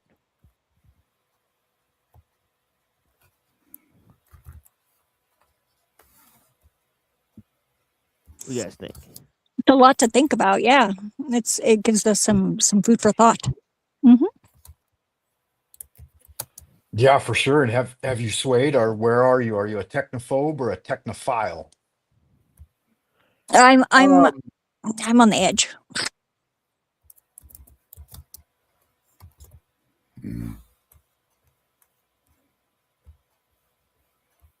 What about you, Rocky? I am getting confused. I Are all you I know. pro? Are you pro tech? You love the tech. You want to merge with technology. Are you a cyber feminist or are you a technophobe? You are with the Lutherans and the Puritan. I mean, Ivan Illich, who wants to smash the system, and he thinks that human beings shouldn't be part of the system. And Uncle Teddy, who says go live in the fucking cabin and eat fucking Jerusalem Well, I artichoke. live off grid, and I live off grid. I separate Yeah, myself don't forget from. and don't from the forget world. about Grandfather Rabbit. The Yeah, I'm spirit of not. Grandfather Rabbit. I'm not pro AI. I'm not pro machines or cyborg. I think we're entering a new age, the new age of Aquarius, pretty soon, which is the age of water. We're gonna be rained on, and it's gonna be That great. sounds kind of nice. Get like some girls in some white t-shirts, you know. Yeah, people are waking up. We're gonna have a new Aquarius. age of Rocky, Aquarius. Aquarius is not it's not a water sign. It's an air sign. Pisces It's was air, water. yeah. Well, it's airy. It's airy. It's watery air, though. It's like clouds, almost. I think. But it indicates that it's going to be an age of mentation, right? Like the mentats. Yeah, it's going to be a better age. Well, I don't know. The age of Pisces was, I think that was the fish god. Jesus came and brought something. I don't know. I think that they last about 2,000 years. So 2,000 years. But I don't know. They added time. I don't know what time we're in no more. I mean, and hopefully this age will be more enlightening and we'll have more understanding for those who want to know. If you don't want to know, you're not gonna know. You have to want to know the truth. You gotta love the truth. And if you don't give a shit, you're not gonna know shit. You know what I'm saying? Yeah, for me, TML, I'd say I'm mostly a technophobe and a Luddite and a bit of a a curmudgeon. Interesting. That's cute. I like And how's curmudgeon. everything moving there in China, do you think? And do you think it's interesting what he said about the I-Thou relationship? Right? Like how he's saying we should, bring that into focus. I know you're focused on that too, right? Yeah, Tao and Buddhism I think is related to Christianity. They're kind of similar, and that I think we don't know what's going on there. The I-Thou relationship. I know Frank was reading about that. Frank, right? Right. Yeah. I think China is way far gone. Like, I don't know that there's any hope for them rolling back the automated systems. And I think we're seeing the direct human impact with like the revelation that there ain't no 1.4 billion, at least not anymore. And we're Yeah. probably closer to around 700 million or something. So you see that the great human sacrifice you have to make in order to let the AI take over. Yeah, they got to be lying about their population because if they have a one-child policy, and they're saying that, how Well, does that what work? they're lying about is how it so rapidly reduced. Oh, and I understand that the only way they could do that was they dammed up one of the biggest rivers in the world and started a big hydro plant. So I think to take the machine out, you put a ghost in the machine. Well, the folks were here prior to Yeah. the Great Lockdown, but not anymore. Yeah, but man was remade in the image of the machine, and so I'm a technophobe, but I'm also a low-key misanthrope. So there you go. But I'm not a sadist. I'm not a So are you sadist. excited or fearful about the future? Because if the future of technology, if the humans get wiped out, then that would be good, right? Yeah, I don't think it's just humans that are being wiped out, though. It's tons of species are being driven to extinction right now. Not many people talk about it, but it's But very driven to extinction by what? by both the technological industrial system and mechanized man. Mechanized man. It's the Homo mechanicus. Homo So mechanicus.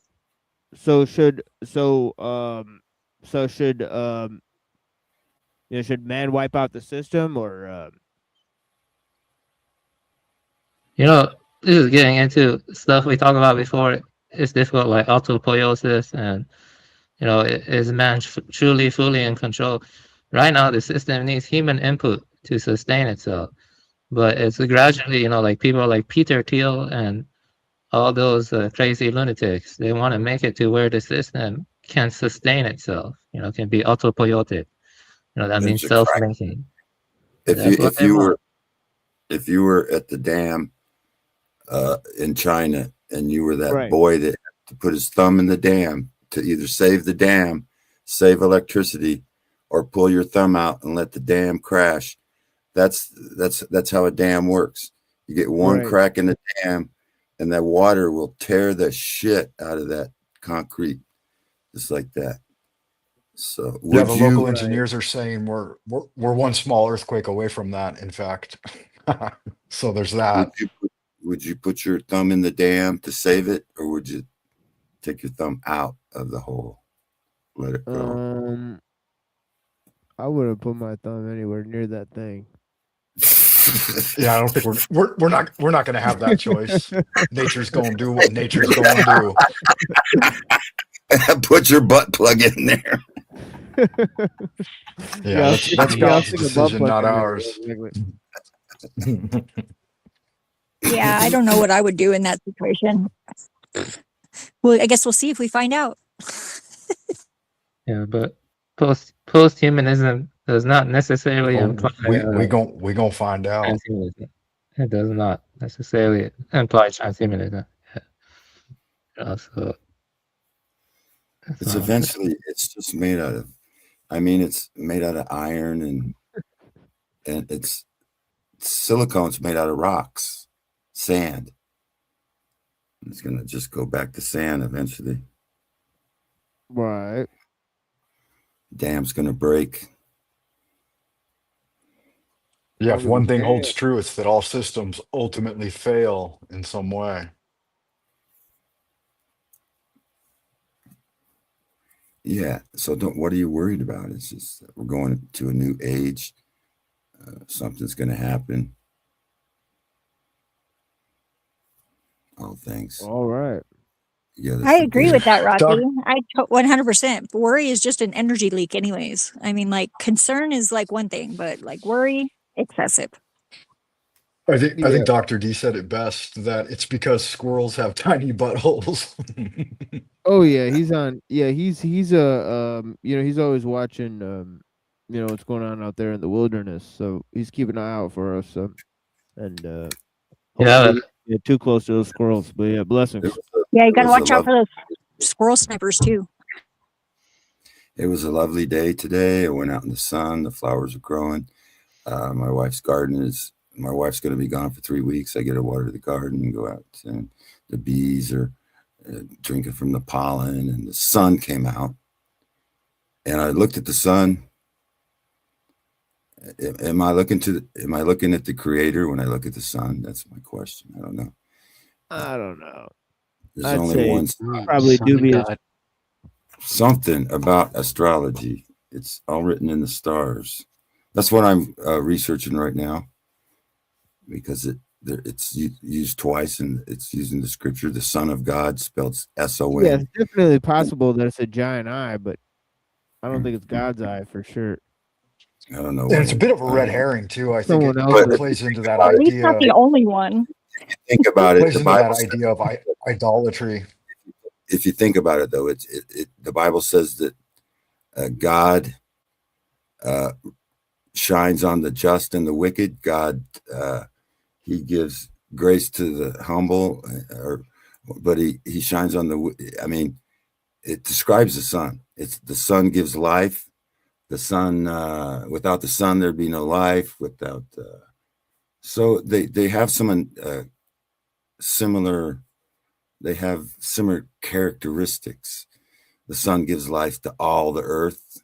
Yeah, what It's- happened to Dom? I feel like Dom would have something on Yeah, this. the Upanishads say the sun is where the souls go when they're liberated from transmigration, and the moon, though, when it waxes and wanes, it collects the souls when they're like, transmigrating.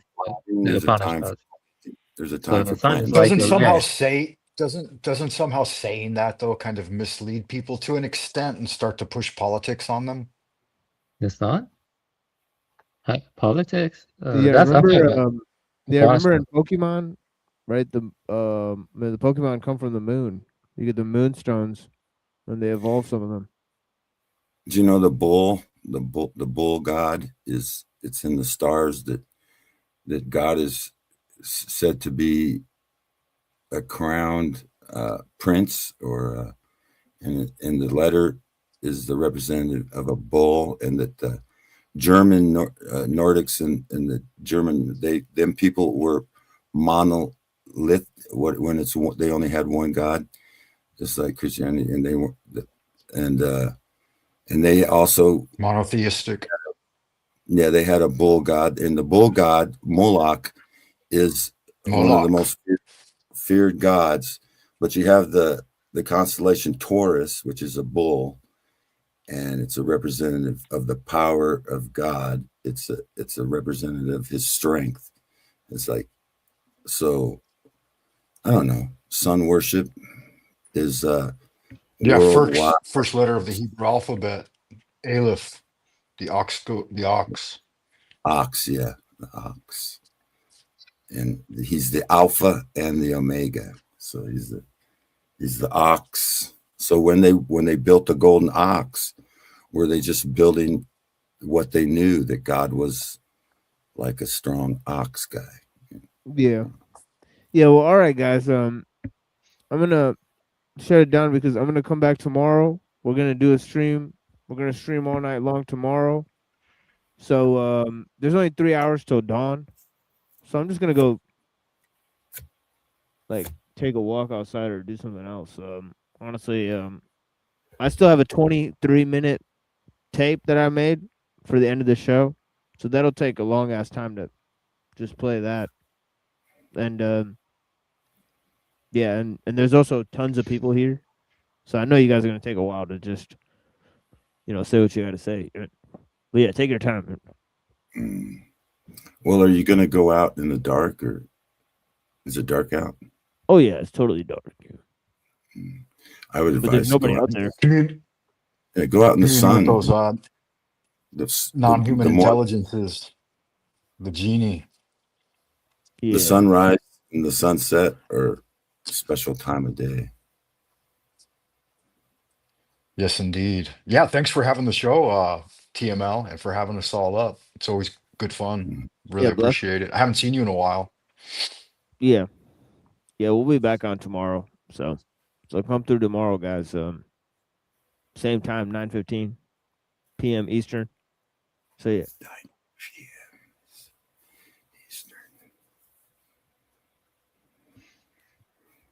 I got a Yeah. $250 bounty on Dusty's.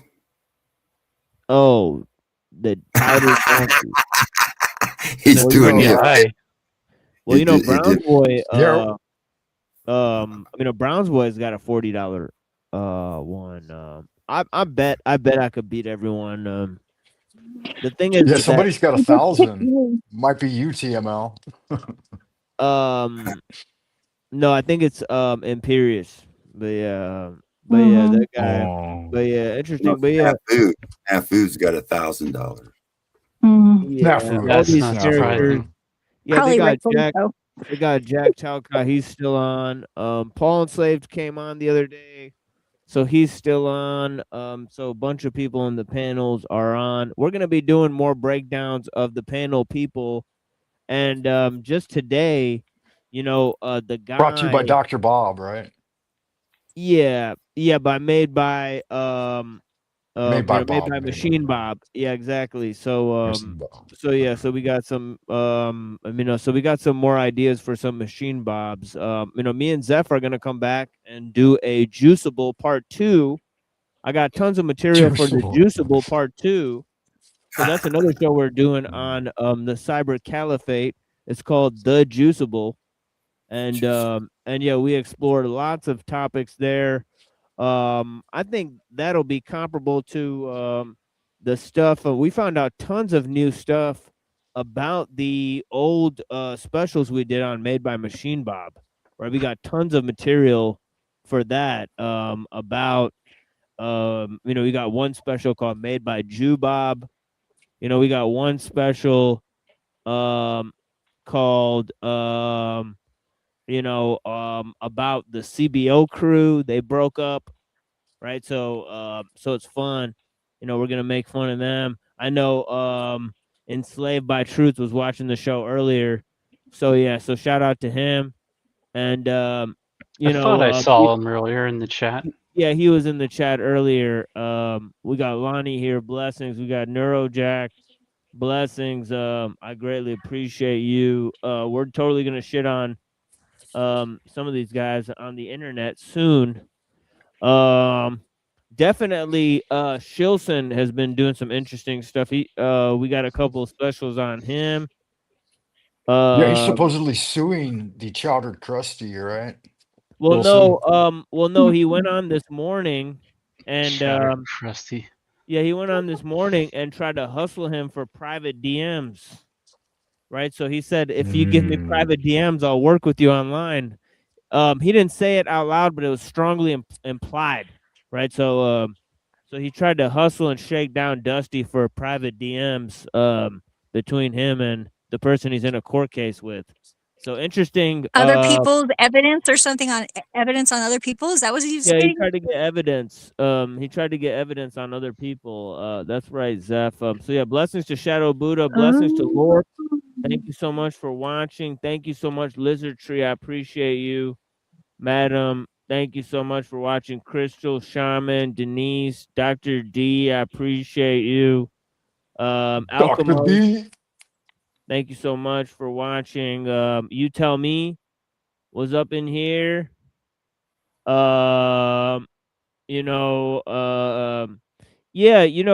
Yeah, call in sometime, Madam. It'd be nice to hear your take on some of the topics, whether you're a technophile or technophobe. I appreciate you guys.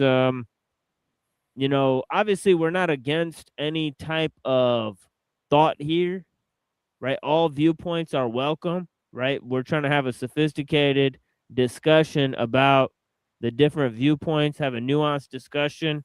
And I know not everybody thinks the same, right? So, and the machine said, back to the man, and I shall recreate you in my image. Yeah, exactly. The burial goods.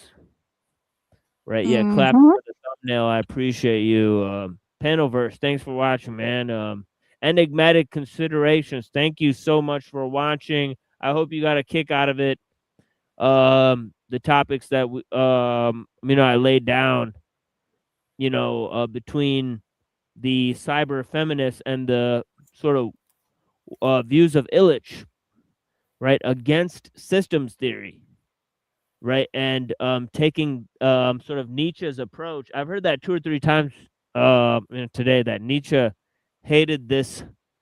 Well, he thought universals are sort of bad news, right, because they limit things and so on and so forth. So I've heard this take by several people. They found this useful. I don't know who just hopped out there. Oh yeah, that was Zephyr. Peace out, Zeph. All right, guys. You guys got some closers? Or if anyone has any connections with any literary agents or publishers, I will greatly appreciate it. You can email me at avianbuddha@gmail.com. I prefer traditional publisher. It could be small press or whatever. I don't like self-publishing, but maybe I can copyright it. I have to look into it. Yeah, just need more connections, stuff like that. Yeah, that will help me a lot. Yeah, thank you. Yeah, in the words of a great prophet, Reddington, do not seek the treasure. Dang it. Took the words right out of my mouth. And good magic. What treasure? all right, anybody else got anything before we move on?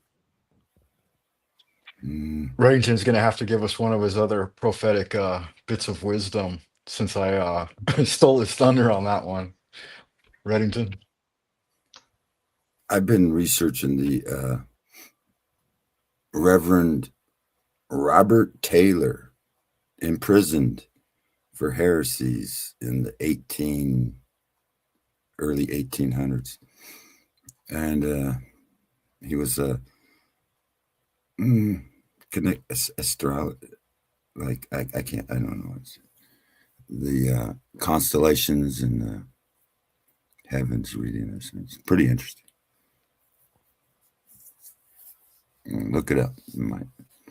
He's got a few books out. The Devil's Pulpit was one of his books. He's kind of got a sarcastic way of writing things, and he's in prison while he's writing some of this stuff. I don't know if that gives him any credit or not, but anyway, that's all I got to say. Yeah, thank you, Rocky. Yeah, all right, guys. I'm pretty sure Max is asleep. Or just gone. But yeah, blessings to Max and and his fam and all the people here. Frank, obviously Frank is here, right? Frank, you got some closers for these people? Yeah. Keep fighting the good fight. And if you're not a technophobe, I think you should probably have a closer look at what's happening around us. And if it's all rainbows and unicorns and pixie dust, then I would suggest take a trip over here to the Beast system and see what it kind of really looks like when it grows in thicker than weeds, man. It's a trip, but yeah, TMO, keep bringing the light. Yeah, thank you, sir. All right, I'm gonna come back in the studio. Reddington's here. Reddington, do you want to say anything to the people? So much the night reveals that is concealed in the glare of the day. Oh yeah. It's a quote by Kadu. Yes, Yeah. it's how you pronounce her name. Nice. Yeah. So yeah, I mean, obviously biased. I mean, the thing is that there's so many pro tech views out there. You know, it's like a mountain of pro tech views. I mean, you just go click on the videos. There's tons of views promoting technology, right? So you hardly get a critical view of technology and the technological system, right? There's almost not that many out there, right? So the fact is that we have a unique opportunity to take a critical stance, right? Before, people are literally spied on and thrown in mental asylums for opposing, the number one thing that's going to make money and control people and soften up their minds and make them susceptible to control in the first place, right, is the technology, right? So it's interesting how we're focusing on one of the main issues, and of course we'll be looking at tons of different views tomorrow. And Zeph is back. Let's let Zeph have a closing statement, and then we'll move forward. Blessings. While I actually come back into the studio. Blessings. That's cool. Yeah. I like the alternate version of Descartes better. I don't know why. It's like I am still living and I'm still thinking. I must go on living, for I must go on thinking. It's kind of an alternate version of Well, he that. still lives in this sense, whereas that chick with the Cyborg Manifesto was talking about Yeah, she's just all in her head there. Almost. merging with nature or whatever. It's like, Yeah. well, you have to be in a Cartesian underpinning to that. Well, it's To too even materialistic. want to do that in the begin with. If you feel like you're already separated from nature, that you have to merge back into nature. Yeah, I think everything that that's exists is Descartes for you. natural, but like balance with what is good for nature is something totally more important than actual nature. Because I mean, like things were going extinct way before we existed. We almost went extinct. I don't think it's personal like that. But we should be conscientious and aware of what we're doing. If we're going to have consequences, they should be like thoroughly researched, and minimize damage if possible for the quality of life of people, because it's not that convenient anymore. All these conveniences are quite vexing and quite a headache. I don't think that I could find anybody that would disagree.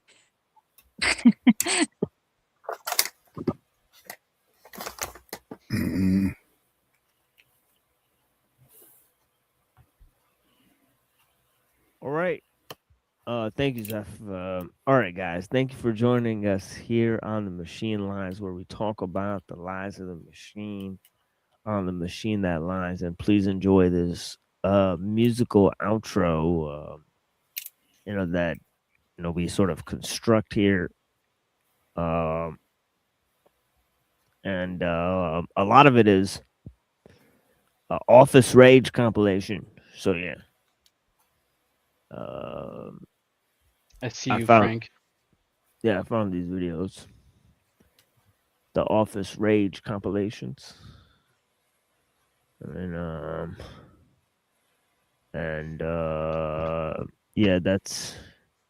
they're putting up those signs so we don't get pulled over later. So yeah, blessings. That's so funny, TML. Appreciate that. All right. So yeah, so I appreciate you guys. Blessings. See you guys next time. And I'm trying to find where I put this video of Virus and Hello 8. Uh-oh. Oh no, you know what? Oh no, yeah, here it is. Okay.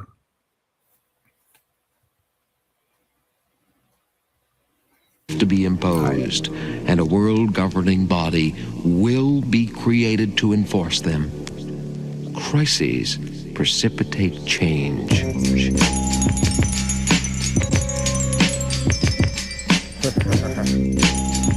Virus to bring plotting your demise. I want to devise a virus to bring dire straits to your environment.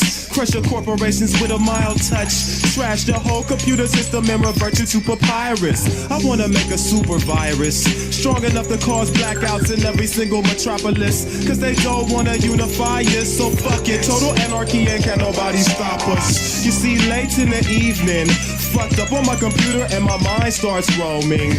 I create like a heathen. The first cycles of this virus I can send through a modem. Infiltration hits your station. No Microsoft or enhanced DOS will impede. Society thinks they're safe when bingo, hard drive crashes from the rending. A lot of hackers tried viruses before.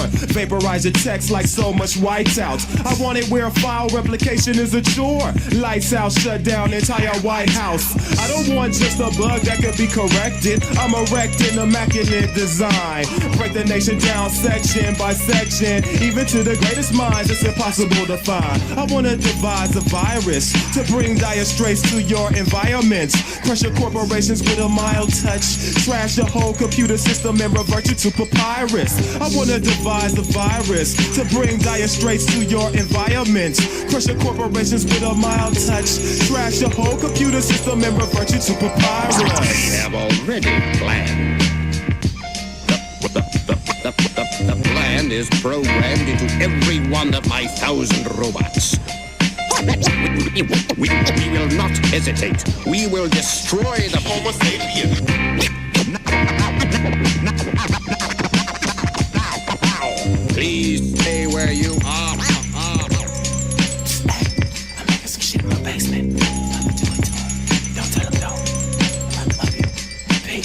I wanna develop a super virus, better by far than that old Y2K.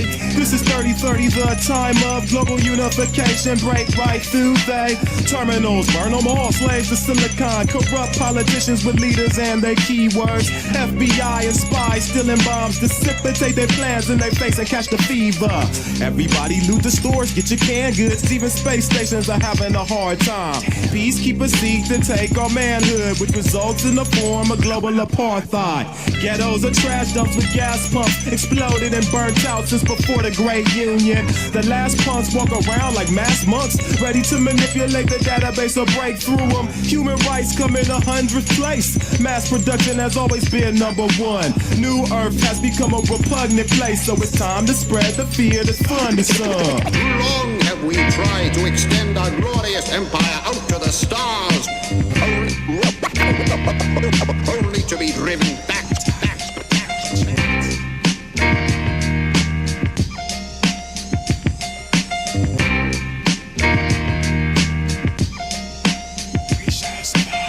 I wanna devise a virus to bring dire straits to your environment.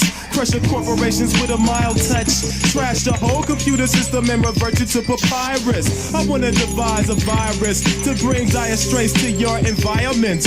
Crush your corporations with a mild touch. Trash the whole computer system and revert you to papyrus.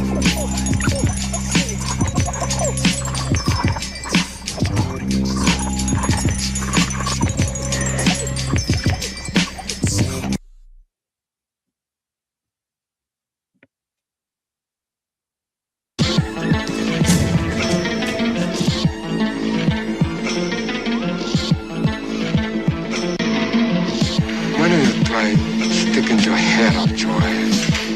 See if you fit. Yeah? Students, the modern shooters with llamas, Uzis with armor, cruising through like the Unabomber, maneuver like the army. This hell away, this or is this a living hell on earth? But if life's another kind of test, prepares for the worst. Swerve through the darkest trenches, learning God's perceptions and intentions through grimy ledges, plotting benches from project benches. I've learned a lot of lessons, time will test us. Comrades will ride against us over pride and jealousy. It's kind of senseless. I describe relentless from an environment that's crime affected, knowing my total potential to rise is endless. Higher than ever was making it look effortless to the death of us. It's not the precipice, but with the messages. I know the ledge like I know the edge of the cliff, overlooking the rocky road of rival. Me, my holy disciples, just a couple killers. It's also known to Mosey Trifle, holding the rifle to your dome while quoting the Bible. Oh, shit, man, I got everything. I got Venus, I got black beauties, I got pink cars, yellow jackets, reds, grass, speed, acid, pumpkin, Dexter's Valium, Azarax, Dragon Eggs, Chinese ladies. I got everything, man. You name it, I got it. I got a pig to make you throw up and don't worry about it. slum, fallen angels with razors and guns, briefcases of drugs, hatred and love, taking the blood, lacing the blunt, we ultramagnetically raising it up, like purple rain, angel dust, the cocaine from the plug, shooters with AKs, take a bomb, get what they want, run upon you, we stand in the prompt till everything's done, take everyone's head, end of the world, everyone's dead, they say we're doomed to die too, and hell awaits us in the end, maybe they right, maybe they wrong though, who are they to say, they afraid, gave up on their dreams, we ain't the same, we're the rarest breed, there's nothing that we can't achieve, but in the meantime, pass the beat, word, listen to the beat.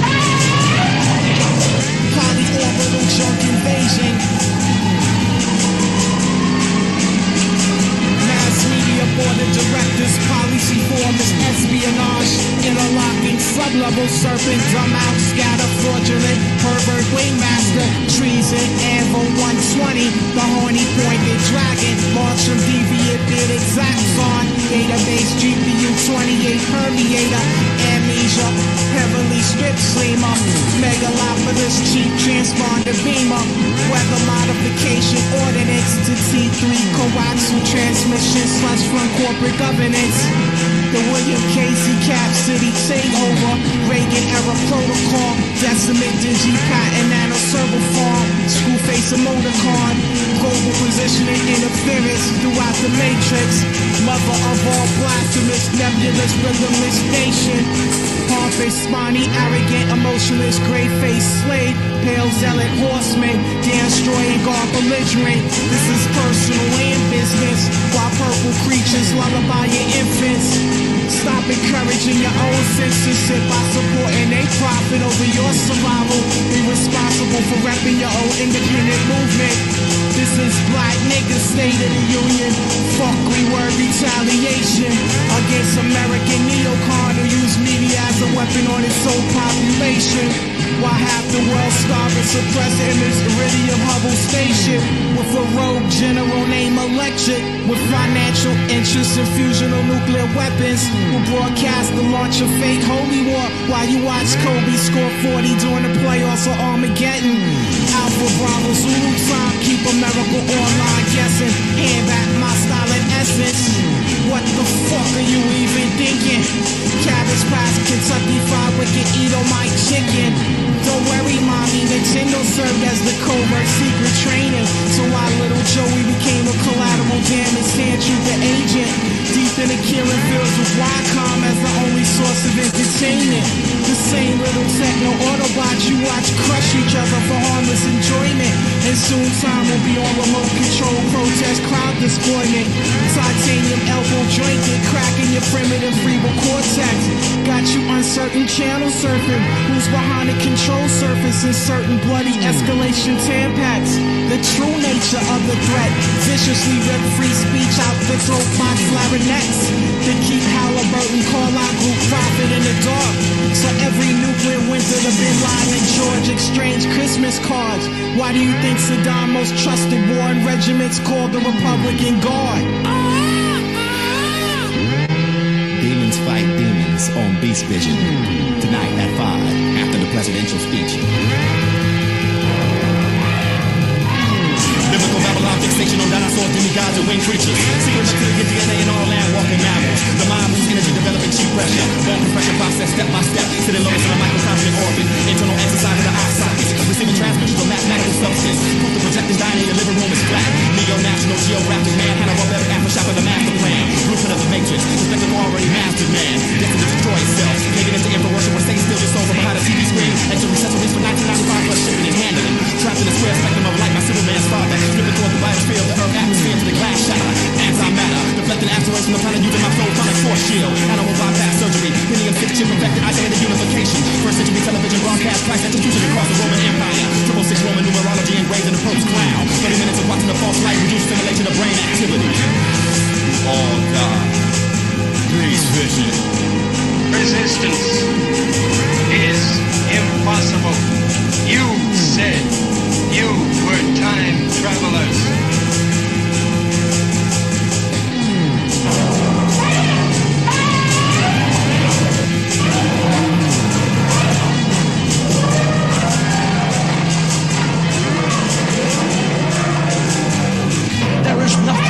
There is nothing. The special blood of Jesus Christ is the only thing that can remove the stench of sin from your soul. The blood of the Jesus Christ is the only thing that can stop the death angel from invading your family.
to continue being a policeman.